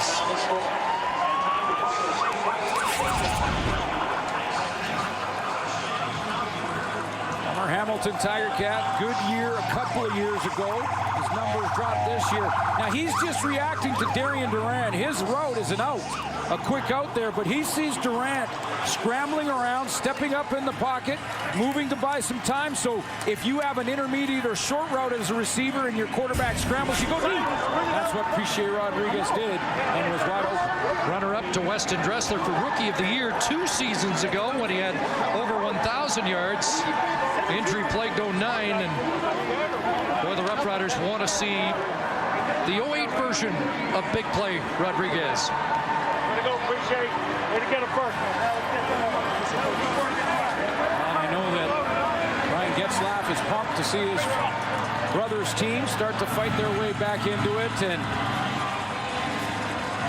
And hey, congratulations. What a great Olympics it was, Chris. And a good call, partner. But now I got to take you back from hockey, back to football now. But a good call in the gold medal game, Sidney Crosby's golden goal.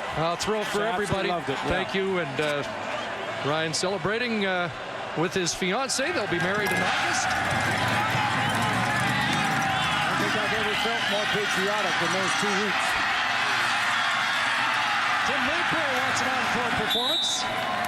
Darrell Freeman there along with Stu Ford to bring him down at the 32. This game is still on here, less than 3 minutes to go, third quarter. Feels like the Alouettes or should have locked this one away by now, but Saskatchewan's hanging around. That was a big touchdown for Rodriguez.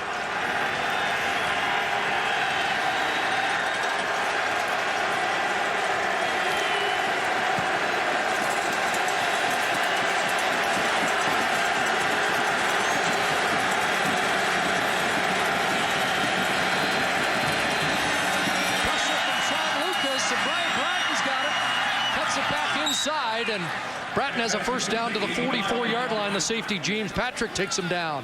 You got to know that one thing that Anthony Calvillo understands is that he doesn't even necessarily have to come back and match that score from Preche Rodriguez. All he really needs to do here is put together 3 or 4 first downs and try and take a little of that momentum back, get some field position back, and maybe most importantly, take the crowd out of it if he can. Because here comes the volume. Stunner step trying to find a hole, and he's Shulligan with the tackle. And the Alberta product. Well, they're solid on defense in there. I mean, Keith Shulligan proved last year that he's certainly more than capable. And Marcus Adams in his 8th season, so veterans inside.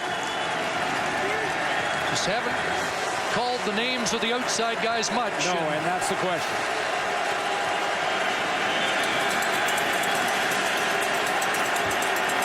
Second and 6.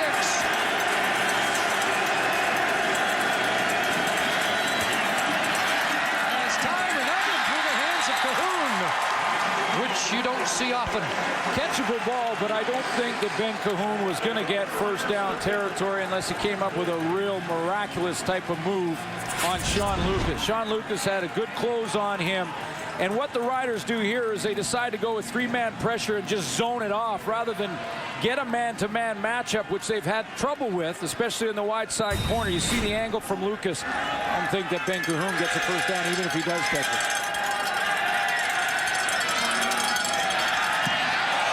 Val just got it away. There's Dorsey and number 11 downfield again. Chip Cox, defense and special team demon. Well, the NASCAR Sprint Cup action continues on TSN this Saturday with the Coke 0400 live from the Daytona International Speedway. Coverage beginning at 6:30 Eastern, 3:30 Pacific. It's a shot of the ledge back there and behind Wascana Lake. And the one time that rivaled the feeling of patriotism that I had in the Olympics was this afternoon with the 10-field regiment. Bunch formation to the near side. Final minute, third quarter. Durant steps up, look downfield, Rob Bagg in stride, and Rob Bagg is going to score. And now it is game on.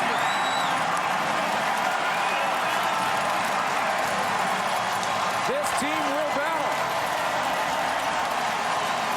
The Canadian Air Force just took flight, 87 yards. Durant to Bagg. 2 or 3 series ago, Darian Durant missed Rob Bagg on the exact same play by about 1.5 yards. He steps up in the pocket here, but has his eyes downfield, and he drops one right in the bucket. And watch the speed of Rob Bagg. I guarantee you there are DBs across this country that will underestimate the speed from the wide receiver from Queens. Broken collarbone in the Grey Cup game. Right back in form. Tanji the extra point. And just like that, it's a 1-touchdown Alouette lead. Well, this is a play that you know the Riders have seen and wanted to go back to. Rob Bagg's the wideout, and what he's going to do is run a post pattern here. And watch as he comes out of the post. He's going to run on Stanford Samuels is playing way outside position on his outside shoulder. I believe that Samuels must have thought he had help there at the deep spot in the halfback from Billy Parker. Parker gets his feet stuck. Samuels is on the outside, and goodbye. Rob Bagg is gone.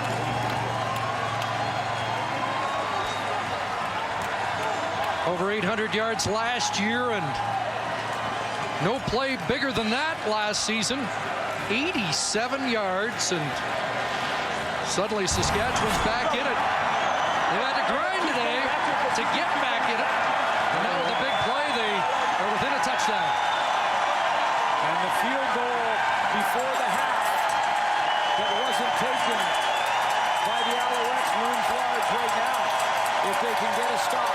A full quarter to play. First the 43-yarder to Rodriguez, now the 87-yarder as Durant bounces back, and see what the Alouettes have. Brian Bratton met at the 30. Freeman there. And so was the veteran Baron Simpson. You know, and early in the season, not surprised with these two coaching staffs, but often you see early in the year, especially the two preseason games, more procedure calls and offensive timing that is off. But these are two very well-coached football teams. Mark Trestman and his staff on one side. Ken Miller, they met in the Grey Cup, and that's not, that wasn't a surprise. Well-coached teams with great talent. That's why they were there last year. That's why we're seeing a crisp game played here today. You can hear that the Roughriders are back in this game. The fans of Mosaic since the comeback. We're through 3 quarters, and just a touchdown separates them.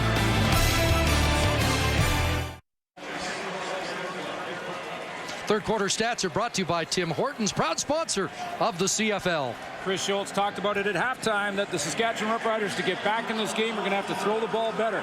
They had 110 yards passing in the first half and now have 279. So they threw for more yards in the third quarter than they did in 2 quarters in the first half. Riding the big play in that third quarter, a 43-yarder, an 87-yarder, and we've got ourselves a football game. Well, we certainly do. And with the Riders, the word resilient comes in, because after the big return by the Alouettes, you think that that's probably a chance to sort of fold your tents and say, okay, this is a good team. We didn't get it done, but they're fighting back. Montreal's got the wind in the fourth quarter. 2nd and 7. Blitz. Calvillo down. Lance Fraser off the edge. And he comes from a long way away to not tip his hand to Anthony Calvillo.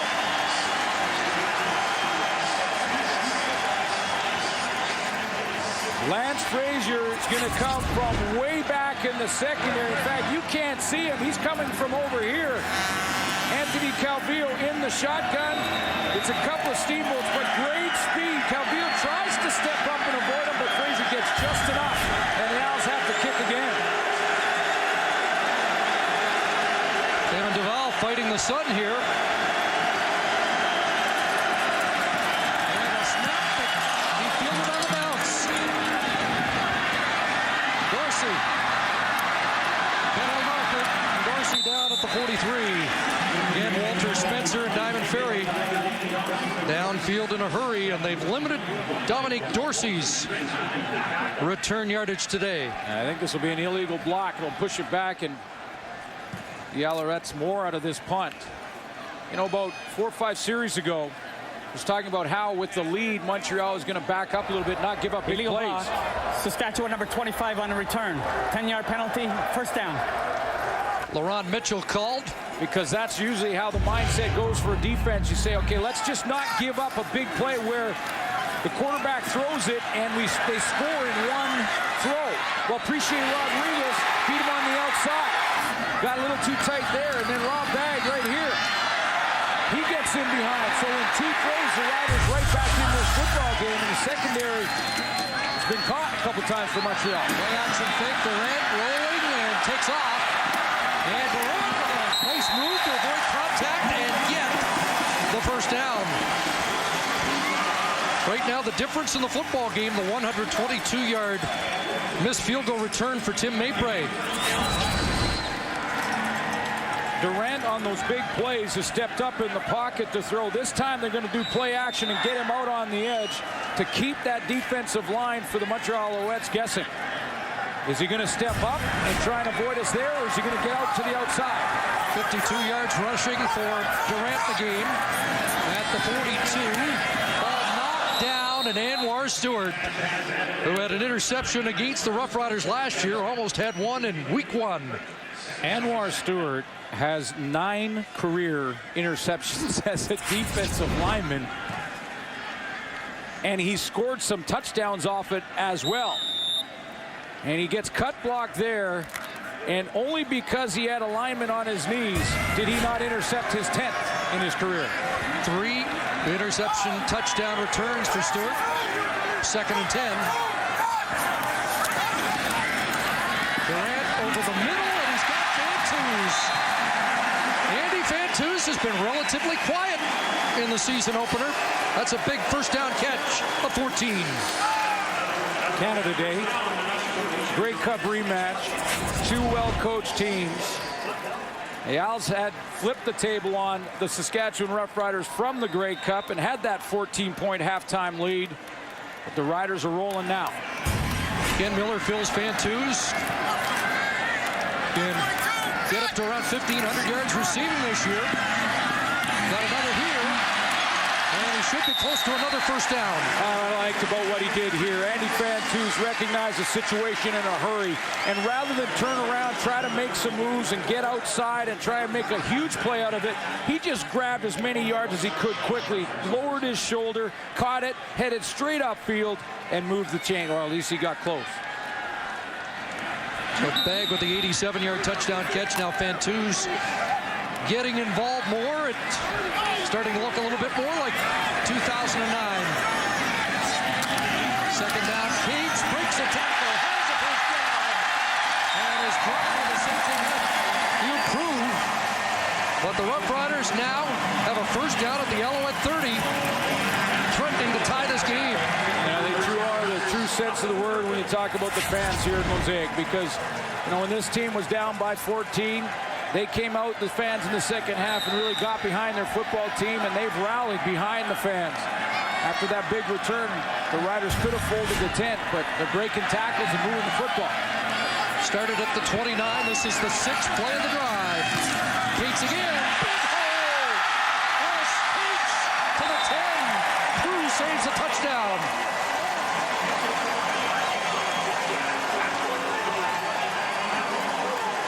Run this play a couple of times when Weston Dressler comes across the formation and takes the football from Durant and takes it wide.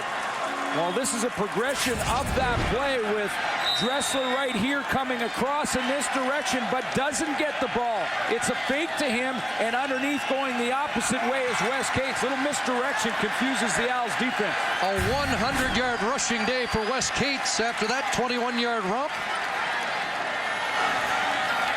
First down, Cates, touchdown!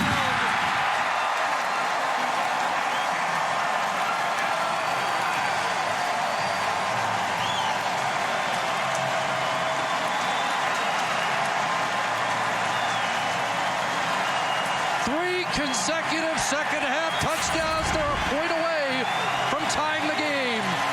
Gene Makowski's going to make the key block for Wes Cates as he gets the big pads up there, and look at the hole that he opens up for number 20.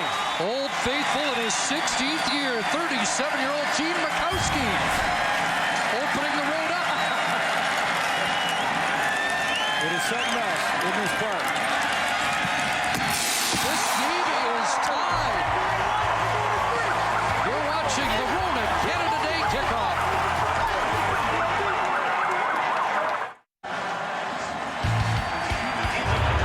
Wendy's Friday Night Football returns tomorrow night. The Hamilton Tiger Cats take on the Blue Bombers in Winnipeg. Live coverage begins here on TSN, 7:30 Eastern, 4:30 Pacific, as we see Paul LaPolice in his debut. You brought your friends from Vancouver. sit right by that penalty box, but they look like they've multiplied. Isn't there only a couple in place? It's a little warm and muggy. Yeah. In Mosaic, so the masks only come on at certain times. Wes Cates just turned up the heat too, didn't he? He really did. And what a block by Gene Mikowski. Well, we mentioned at halftime it was the Alouettes 7 months ago that erased a 14-point deficit. In fact, it was 16 in the second half. Roughriders trying to turn the tables. May prey on the return. Up to the 30. You know, things have changed in the second half for Darian Durant because he's using his legs. He got to the outside to start his drive, broke a tackle there, picked up a first down. Now he moves up the pocket slightly there, hits Bantus on a couple. That time he got outside.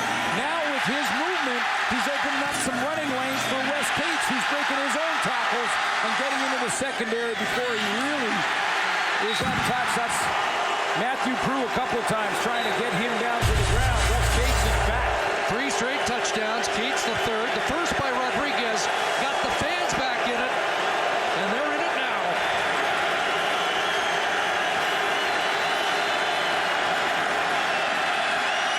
Calvillo has Watkins in front of Alexander. And a big silencer by Anthony Calvillo.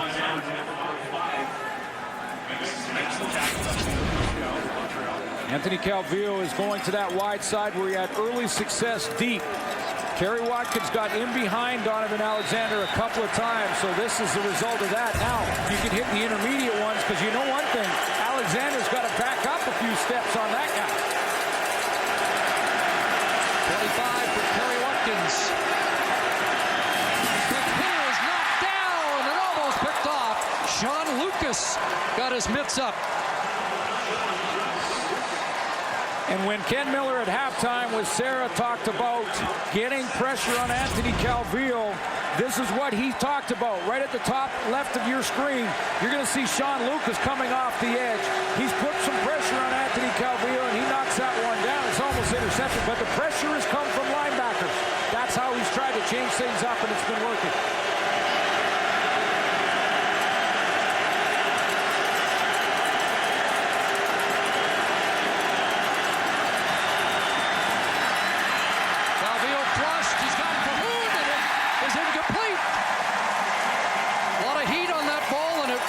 Was behind the intended target, and the Rough Rider defense forces the Alouettes to kick it away. This time the Riders go with 3-man pressure and drop everybody else back into coverage. So when Calvillo looks up, he's got lots of time to throw. He finally gets to the outside, and on the run, he puts that one not only with a lot of pepper on it, but behind Ben Cahoon. Tough catch to make.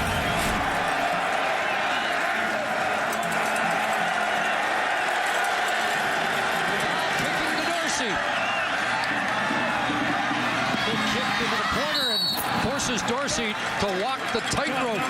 So we're tied with 9 minutes to go. You're watching the Rona Canada Day kickoff.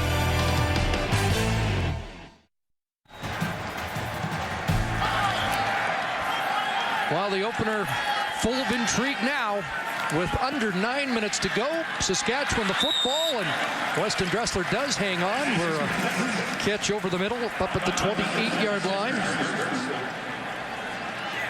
Glenn, this is the first of 14 games on the NFL Network this year. We're very pleased to present the games south of the border. I know the American players excited that their families have better access to the games, and folks watching down there, this is just another day at the office for us. This is really usually how it happens right here.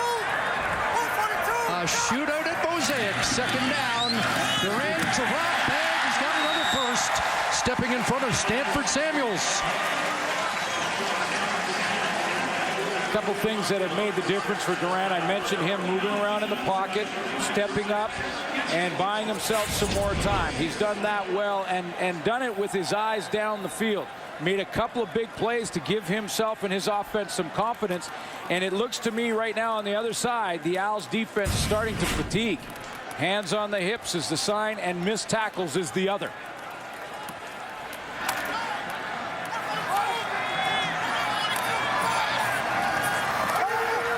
Here comes pressure underneath twos to catch at the line of scrimmage, and not much more with Shea Emery there to tag him. And John Bowman turning up the heat.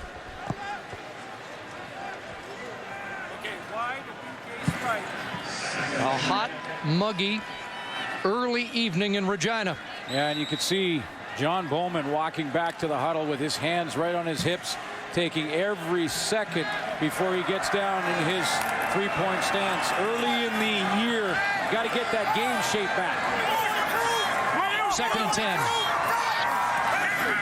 Pressure off the edge. Durant steps up, avoids it, and Rodriguez pumped out of bounds. That ball falls incomplete. And Darian Durant was throwing that away. He didn't like what he saw. Pretty good coverage on the outside on Shea Rodriguez. And he doesn't need, at this point in the game, now that it's tied, to force something into a tight spot and get it intercepted at that point in the field. So a good decision by Darian Durant there. Number one priority for Durant this year is to cut the interceptions down. He said 10 is the max, 21 a year ago.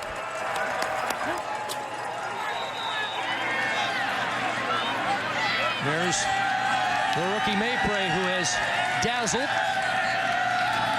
with that big missed field goal return.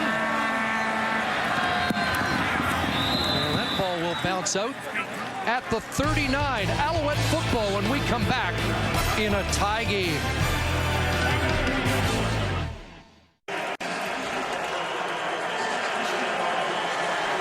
Well, a reminder that immediately following our game, we'll head to McMahon Stadium. There's Jermaine Copeland wearing new colors as a member of the Toronto Argonauts. He was looking forward to playing his old team in the season opener. We'll have it for you coming up after this one, which has a long way to go. 6:30 in a tie game. AC is looking downfield, and he's got Brian Bratton. And again, they go back to Donovan Alexander's side of the field. And Donovan Alexander is fighting so hard to make sure he doesn't get beat deep and get any receiver in behind him again, that this is going to be what happens next, is that Calvillo will throw it to the back hip of his deep receiver, whether it be Kerry Watkins, in this case Brian Bratton, and let Bratton put the brakes on and come back to it. 34 yards to Brian Bratton, who's had a good day. Good catch. And here he comes around the edge. And Bratton brought down at the 25-yard line.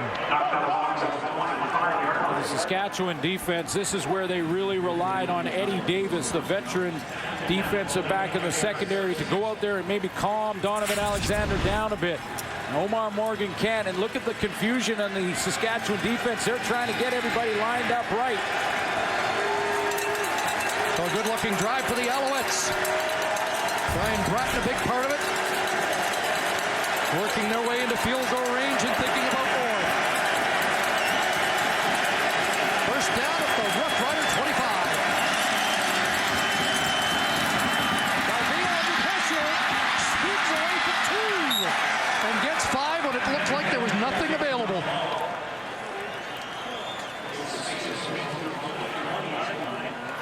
Well, two things Montreal's doing. We know they're going to try and pick on Donovan Alexander outside, and the way they're trying to do that now is get Anthony Calvillo to get out here. Brian Bratton's gone to the wide side of the field. Kerry Watkins motions down inside.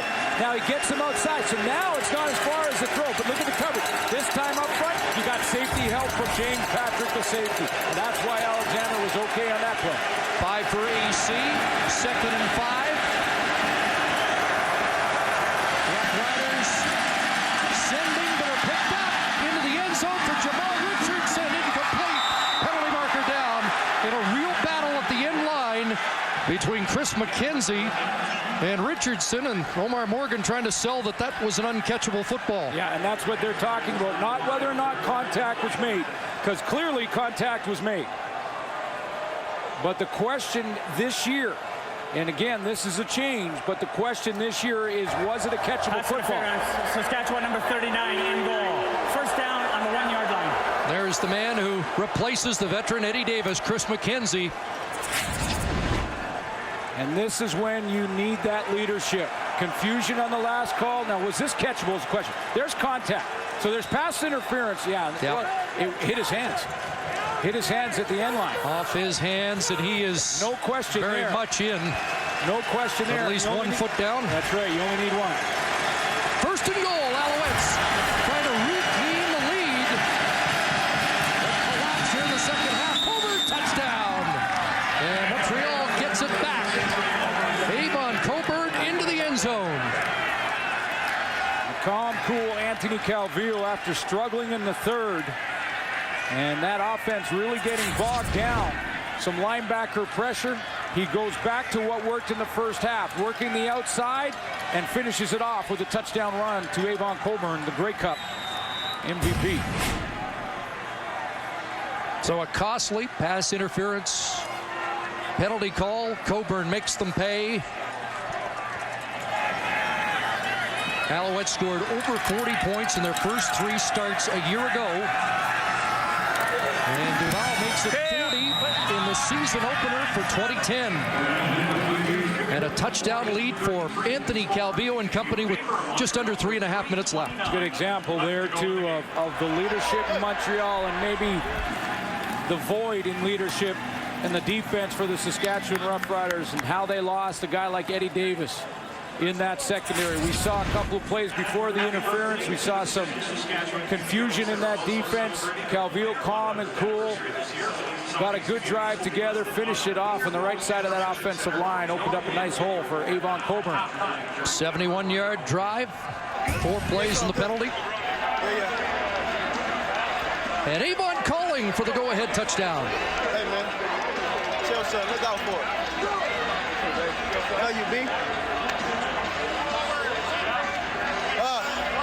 They're not ready to celebrate yet, though. Quiet day for the Grey Cup MVP. Yeah, not a real busy day, but early in that first half, Anthony Calvillo is going deep. Big plays to his wide receivers. Gary Watkins, Brian Bratton's made a couple plays. Now, what do the Riders have? Both quarterbacks over 300 yards in the game.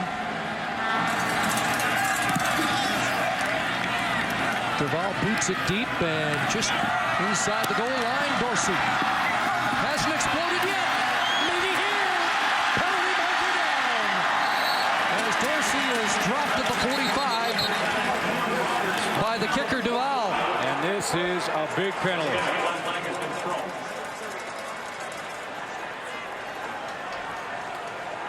I think it was Tamon George. Number 37. Illegal block. Saskatchewan number 37 on a return. 10-yard penalty. First down.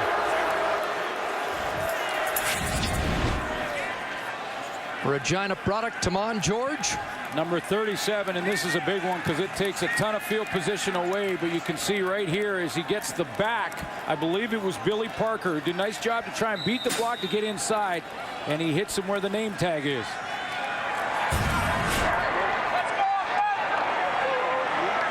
So the field gets longer, and Durant will start at his 18.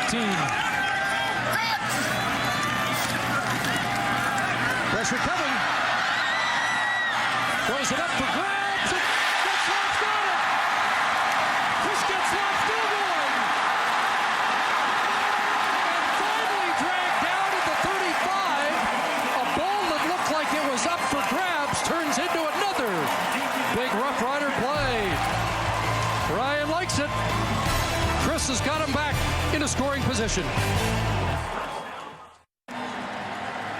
You're absolutely right, Chris. Darian Durant with a bit of a hope and a prayer here. Well-covered receiver, Chris Getzlaff, and I don't even know, one, how he saw him, but two, how he got the ball to him.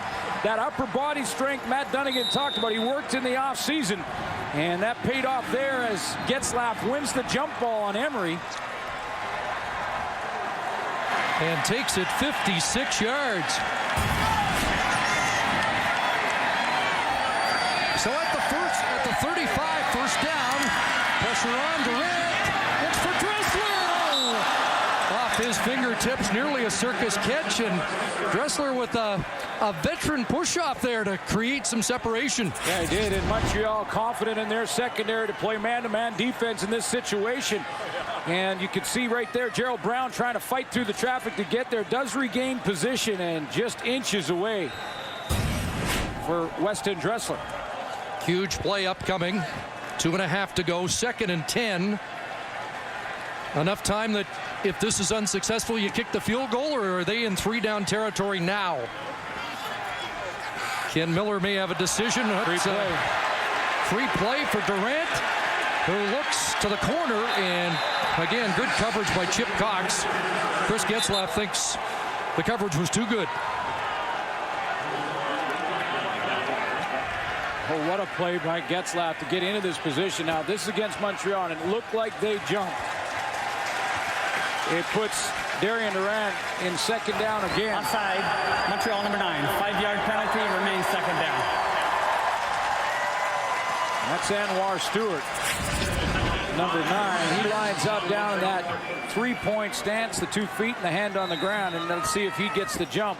Well, at the top, Bowman, it was actually Diamond Ferry and John Bowman, I believe, that were the guilty parties.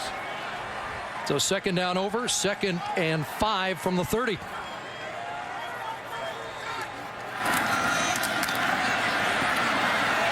Durant leaves the pocket, throw back Cates.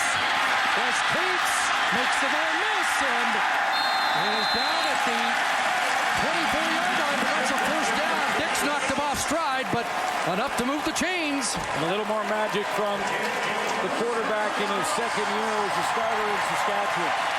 He continues to extend plays by moving around in this pocket. His mobility has been absolutely outstanding in this 2nd half. Watch how he steps up, sheds a block, breaks a tackle, gets to the outside, all the way back against the grain again to an open Wes Cates, who does what he had to do, and that's move the chains. First catch of the game for Cates, who's been dangerous on the ground, over 100 yards.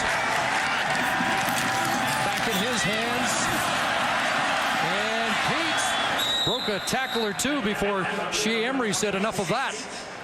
Now that's a play I think Darian Durant would like to have had back and taken the ball out of the stomach of Wes Cates. That's that play where the quarterback is holding the ball in the stomach of the running back and making a decision based on what the defensive end does. So Darian Durant gave it to him, and it was clogged up. Clock running, under 2 minutes to go, and now more into the time frame of 3-down football, isn't it? Yeah. 2nd and 11. Durant on a roll. Anybody there? Look out. That ball incomplete. It was out of bounds as Deandre Dix, the closest man to it, and Ramon Guzman applying the pressure. Darian Durant walked to the bench as if it was automatic that Ken Miller would kick a field goal, and now he's making his way back out there. You know, you're still down by 4 if you make it, so you need a bunch of big plays. If you kick the field goal, you need the onside kick. You need to get it back. You need to move it. This, you need 1 play to move the chains. You need 1 play to get at least 11 yards. And they're going to talk about it a little longer, I think. See if a timeout's been called.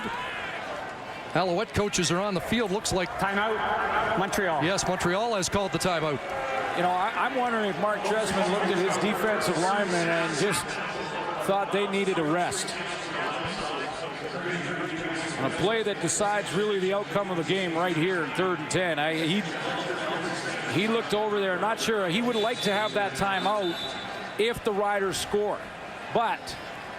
And the Riders would prefer to hold on to it in case, worst case scenario, they've still got a timeout to stop the clock with the Alouettes possession if indeed they turn it over on downs.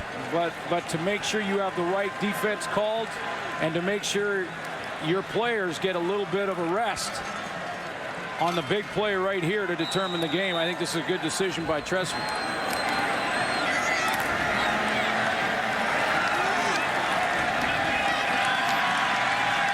Fans are anxious. 91 seconds on the clock. 3rd and 11. Over the middle, wide open. It's a 1st down. Andy Fantuz was all by himself.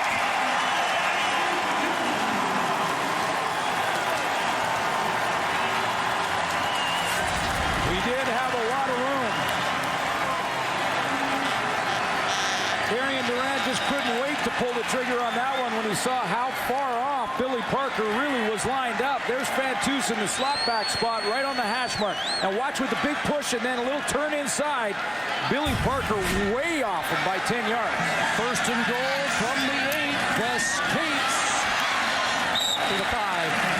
And War Stewart there to limit the damage. Now, if I'm looking at the first down marker correctly, partner, they've got to score. There's no first down possible. Second and goal. You got to throw the football in this situation. Marcus Crandall looking at his play sheet along with Ken Miller. Unless you look at quarterback draw, which is a play the Saskatchewan Roughriders love down in this area with Darian Durant.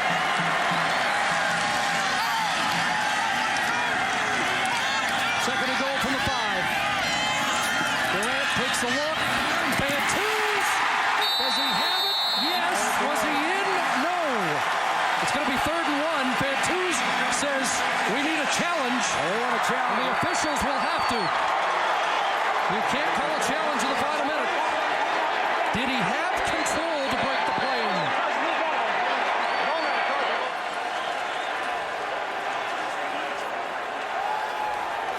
Otherwise, it's 3rd and a long one.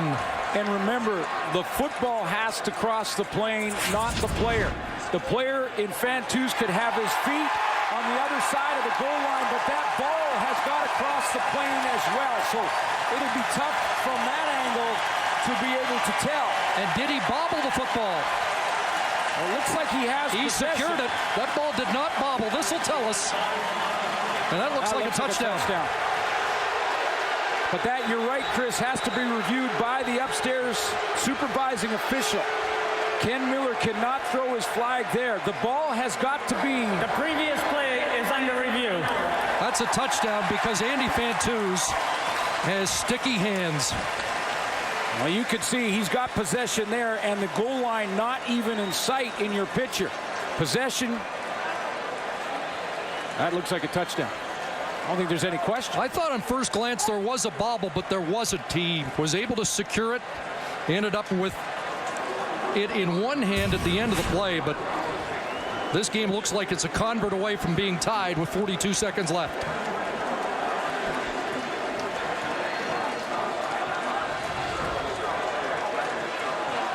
Now, if it doesn't, they're 3rd down on the 1-yard line anyway. And we'll need extra security.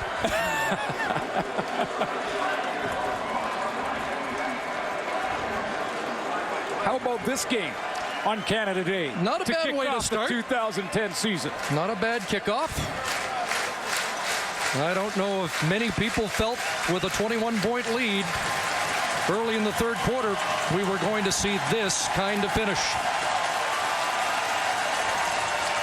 The replay challenge has been upheld. It is a touchdown.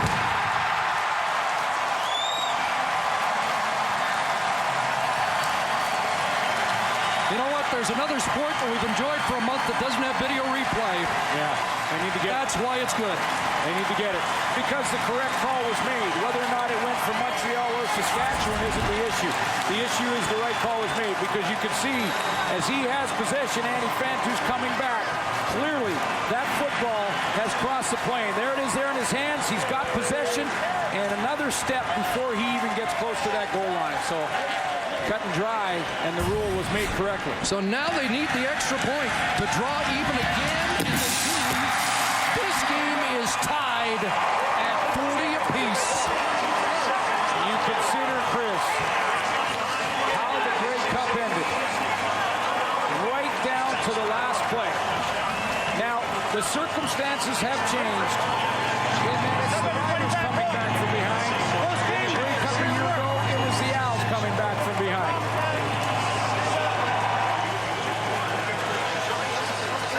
These two teams battled at the end of November. Well documented now.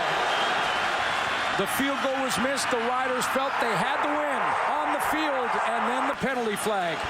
Too many men.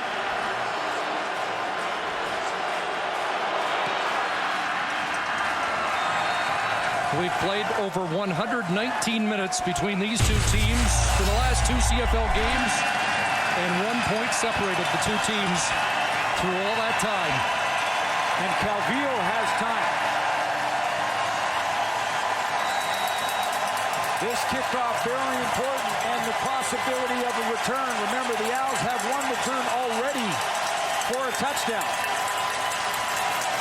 The Alouettes did burn their timeout.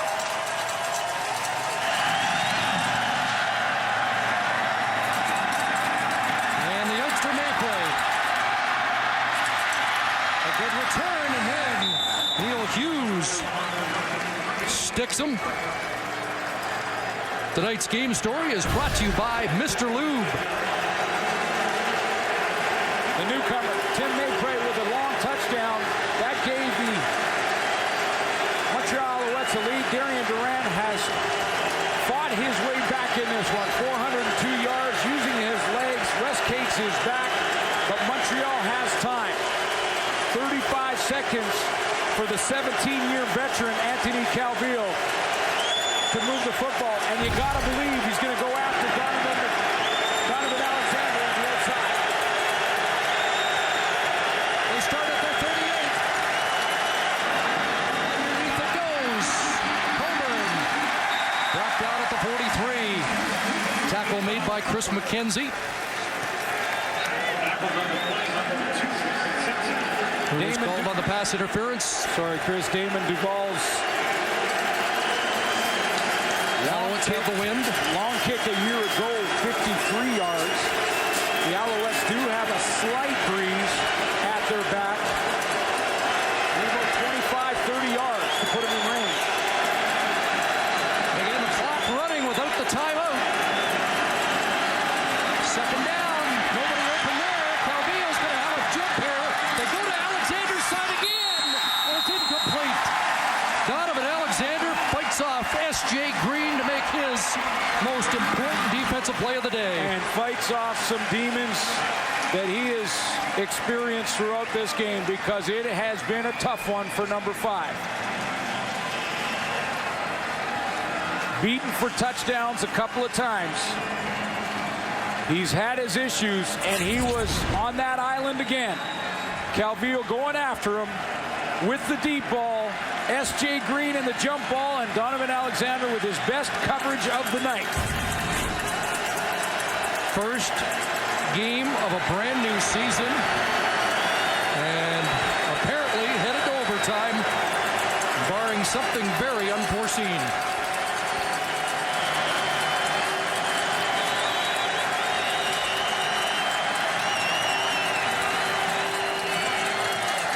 Remember, overtime has not changed except for you have to go if you score a major in overtime for a 2-point convert.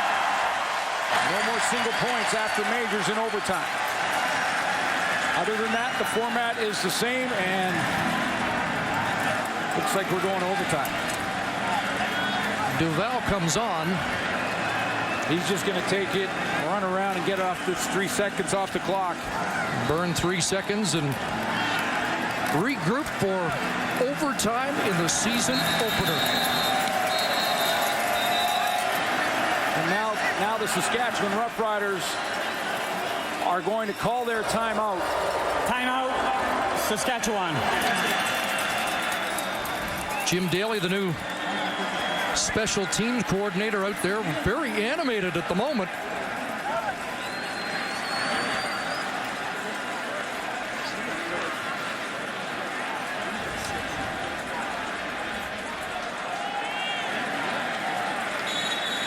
And he might be, because they've got too many men on the field. Oh, you're kidding. You know, they had 14 out there. And now this is not, even if they got a penalty call here, that's not going to have the same kind of effect and outcome as it did in November. But wow. And Jim Daly was at the hash mark almost trying to call the timeout. They have 12 to kick off in Calgary, less than a minute away. We'll stay with this one till it's decided, and then go directly to McMahon. So Calvillo comes back on to chew up the final 3 seconds and take a shot, or just throw it out. So 60 minutes of football. The game is tied at 40. 120 minutes between these two teams. And 1 point separating them through all that time. So game one is our first overtime game of the year, just to refresh your memory. Yes, the rules are the same as last year with the exception of one. The teams will play a maximum of 2 mini games starting from the 35. The Roughriders they will have the ball first. The Alouettes won the toss and will play defense first. It was their decision. The difference being that if a team scores a major, they do not have the option to go for the extra point. They have to go for 2. And we're testing the new rule in game 1. If you're a fan of the Stamps or the Argos, you can watch that game on TSN2. And here we go, overtime. And the Roughriders to work first. Screen Cates into traffic. And lost his helmet as Eric Wilson was in and around the football along with Diamond Ferry. Yeah, Diamond Ferry really caused the problems because I believe Diamond Ferry had man-to-man coverage on the back. Wes Cates out of the backfield. So he just stuck with his man, wasn't influenced by Darian Durant, took his eyes, and you can see Diamond Ferry, number 40, just collapsed the pocket right there, and he got right underneath that pulling offensive lineman. Roughriders beat BC in an overtime game last year, played to a tie in Calgary. Alouettes didn't play in overtime last year. Durant, Dressler, big catch! Inside the 15. Billy Parker the tackle, but Weston Dressler went up in traffic. Yeah, the ball a little bit high, kind of got away on Darian Durant, sort of floated out of his hands, but Weston Dressler, who stands just 5'8", first of all gets inside position here on Billy Parker. Nice little move to be patient and watch him climb the ladder, pull that one down. He knew Matthew Prue was in the area. Over 100 yards for Dressler, a 23-yard pickup there. Check that 21. Jason Claremont now into the game.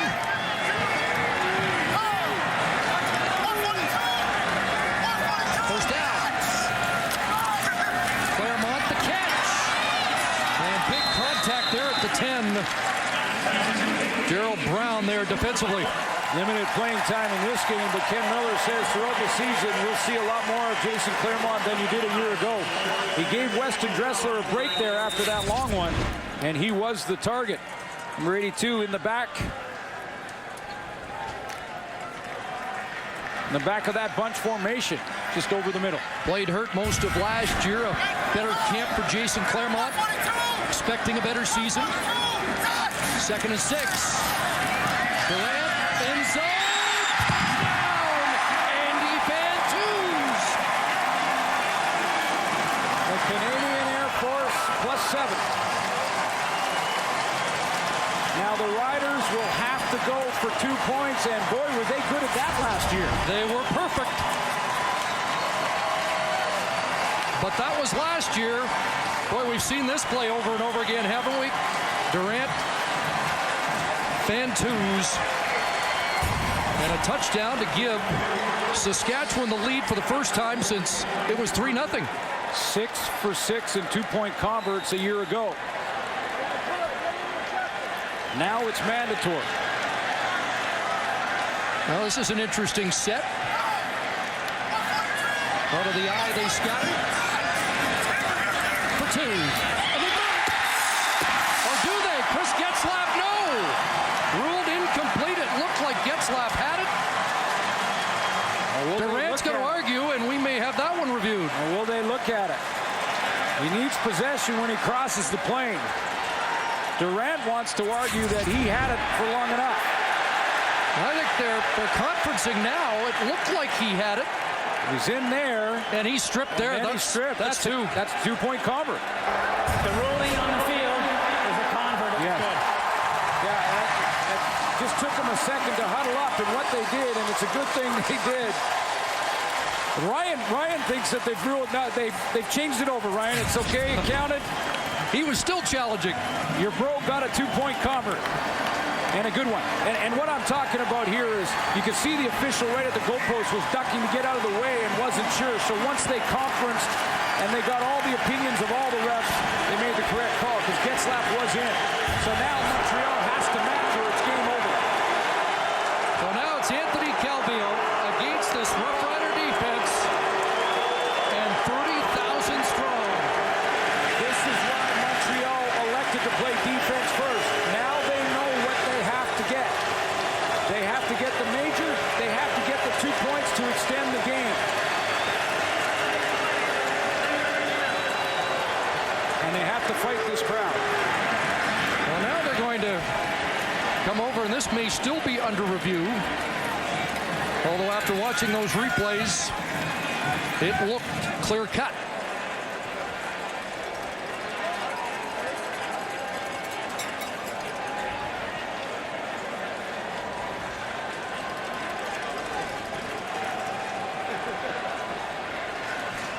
Okay, possession is gained there. The strip comes after a step right there. The question is, if you freeze it there and hold it, is that football across the goal line? Ken Pico's upstairs, and he is taking another look, and I think it's no question. It looks decisive. Really no issue. The only thing that surprised me is Getzlaf's body language was as if he'd let one get away, but he may not have known where he was on the field either. After review, the ruling on the field stands. In other words, he didn't know if he was quite across the goal line when that ball was stripped or not. So once they came back and huddled up, and the officials got it right once they huddled. Now Anthony Calvillo has to try and match. And does he come out here on Brian Bratton and Donovan Alexander? Well, they'll never change what happened in late November, but boost for Riders if they can hold on. Calvillo one way, and that's broken up Sean Lucas. They tried to get Kerry Carter out of the backfield, and Lucas with the defensive play. Yeah, you can't believe what's probably going through the minds right now of the Saskatchewan Roughriders after how it ended last year. Have to, for 6 straight months, answer those questions. And all they wanted to do, they'll never forget. You're right. It'll be with them forever. But all they wanted to do was take that first step forward. A win here was that first step. They're a couple of plays away from it now. They were down by 21, now protecting a 7-point lead, but Anthony Calvillo's got time, and he's got Ben Cahoon, another vintage Cahoon catch to keep the Alouettes very much in this game. Absolutely, and of course he's going to go to his go-to man, Ben Cahoon, in the slot back position, and you can't cover it any better than I believe it's Tad Cornegate covers it here. Jams him at the line, fights him in his hip pocket, but Ben Cahoon has done that so many times.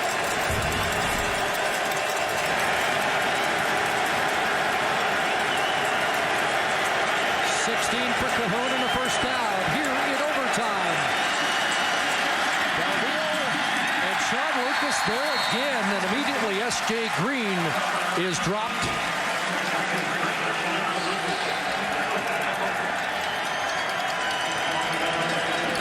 Now the strategy changes for Mark Trestman and for Anthony Calvillo because they're playing 3-down football. They know what they have to do to match.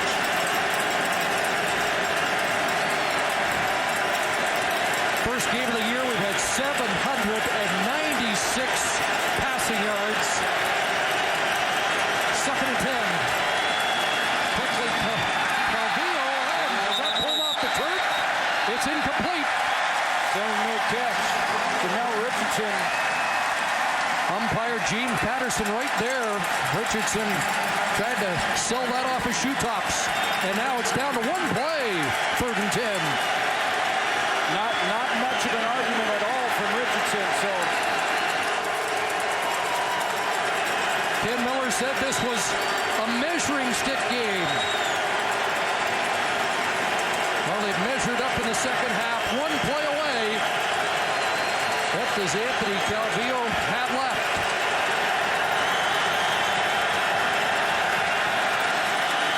Flag down into the end zone.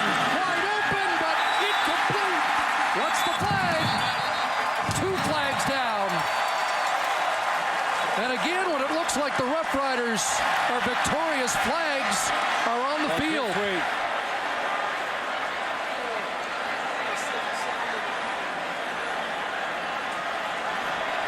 And could it be? Don't say too many men. That is unfathomable. You have got to be kidding me. Too many men.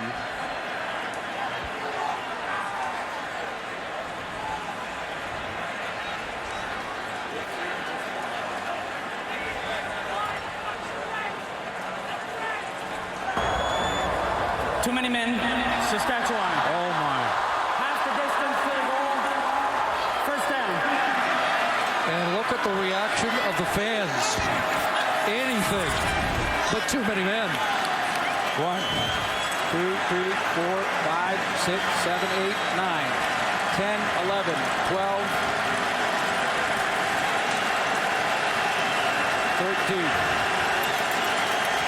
First down. Inside the 10. Anthony Calvillo steps up, cuts it off. Coburn can't get to the corner, dropped at the 2. But a script that was remarkable as it was just became even too much for Hollywood. It is. It is unbelievable. Calvillo scores here. Now the game is far from over. The scores here, they need the 2-point convert. But the disbelief, like how does it happen?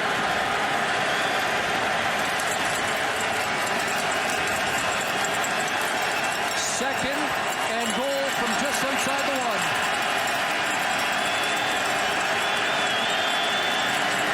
AC into the end zone, working against Alexander, and he's got it. S.J. Green beats Donovan Alexander in the corner. And a convert away from round 2 of overtime. In the Grey Cup, it was the special teams. In the rematch to start the 2010 season, it was the defense.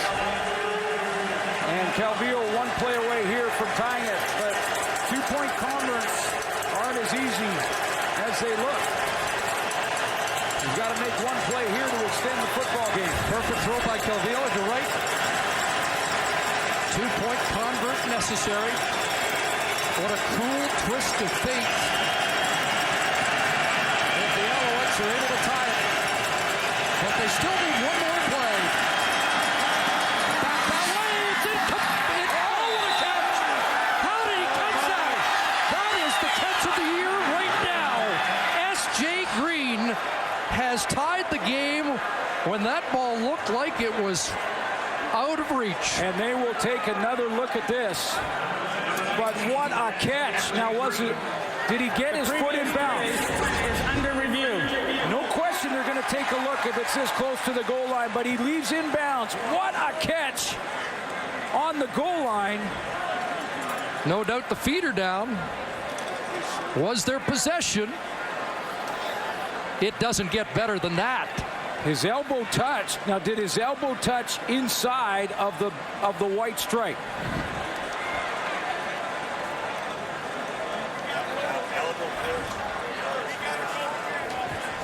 Glenn, we had such a great angle on the line of fire here. That ball looked like it was just unreachable. It was some kind of catch, no matter how it's ruled. If that elbow touch is in bounds, then he's down there. Just freeze it one more split there. Hold it there, fellas. He's got possession. That elbow is inside the white stripe. And we have a candidate for catch of the year. Wow.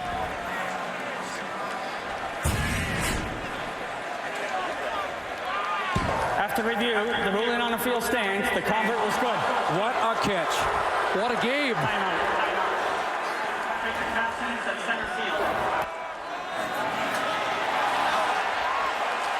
We're going to switch ends, take a break. And we'll be back for round 2 of overtime.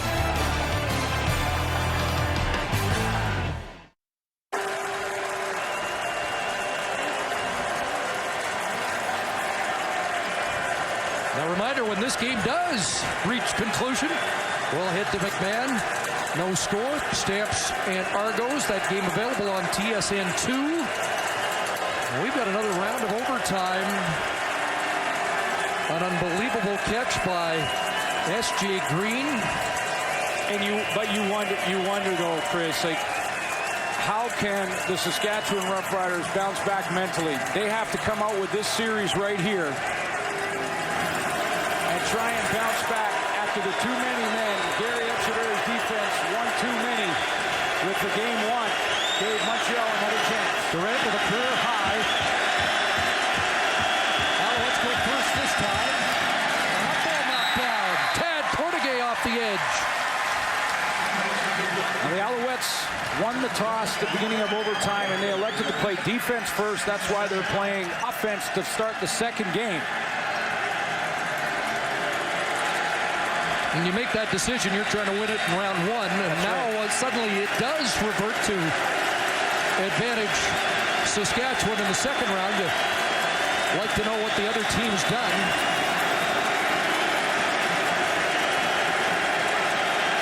Well, we've said Montreal's across the league. Saskatchewan step for step with them. Second down. Calvillo unloads and out of the reach of Brian Bratton. Brings up 3rd and 10. And they'll have to send the field goal unit on. A little bit of pressure there for Brent Hawkins. We haven't talked much about the two defensive ends to replace Stevie Baggs and John Schick and Luke Mullender and Brent Hawkins, but this time he does get a little pressure and forces Anthony Calvillo up into the pocket. Number 90 coming around the corner along with Kitwana Jones. Forces that throw to be off a little bit, so it'll be field goal. The Riders know they get the ball, they'll have to match the field goal to go for the win. From 42. Not a sure thing. And Duval nails it. Clutch kick by Duval.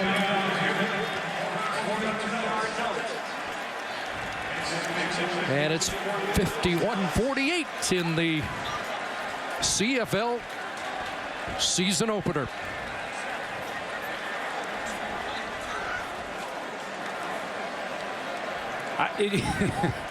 It's just amazing. It is just amazing. Now, the pressure mounts for this offense for Saskatchewan. The end of November, too many men cost the Riders a Grey Cup championship. And that's taking nothing away from the comeback of Montreal and how great a season they had. Too many men tonight has put them in this situation. Need at least 3, can win it. With a touchdown.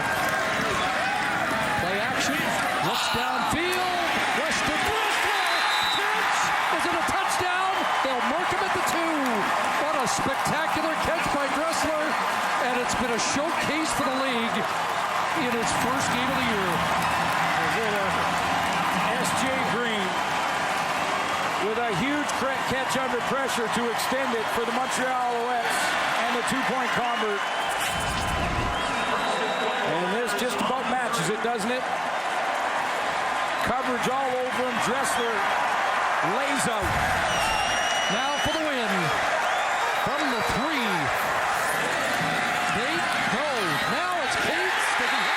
No, Dressler, touchdown. And the Roughriders have gained a measure of revenge in the most remarkable of fashions.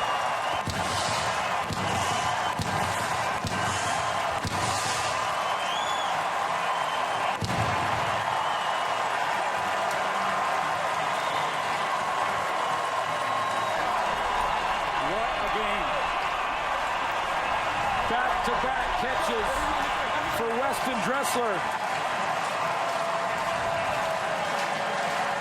who did not play in the Grey Cup game.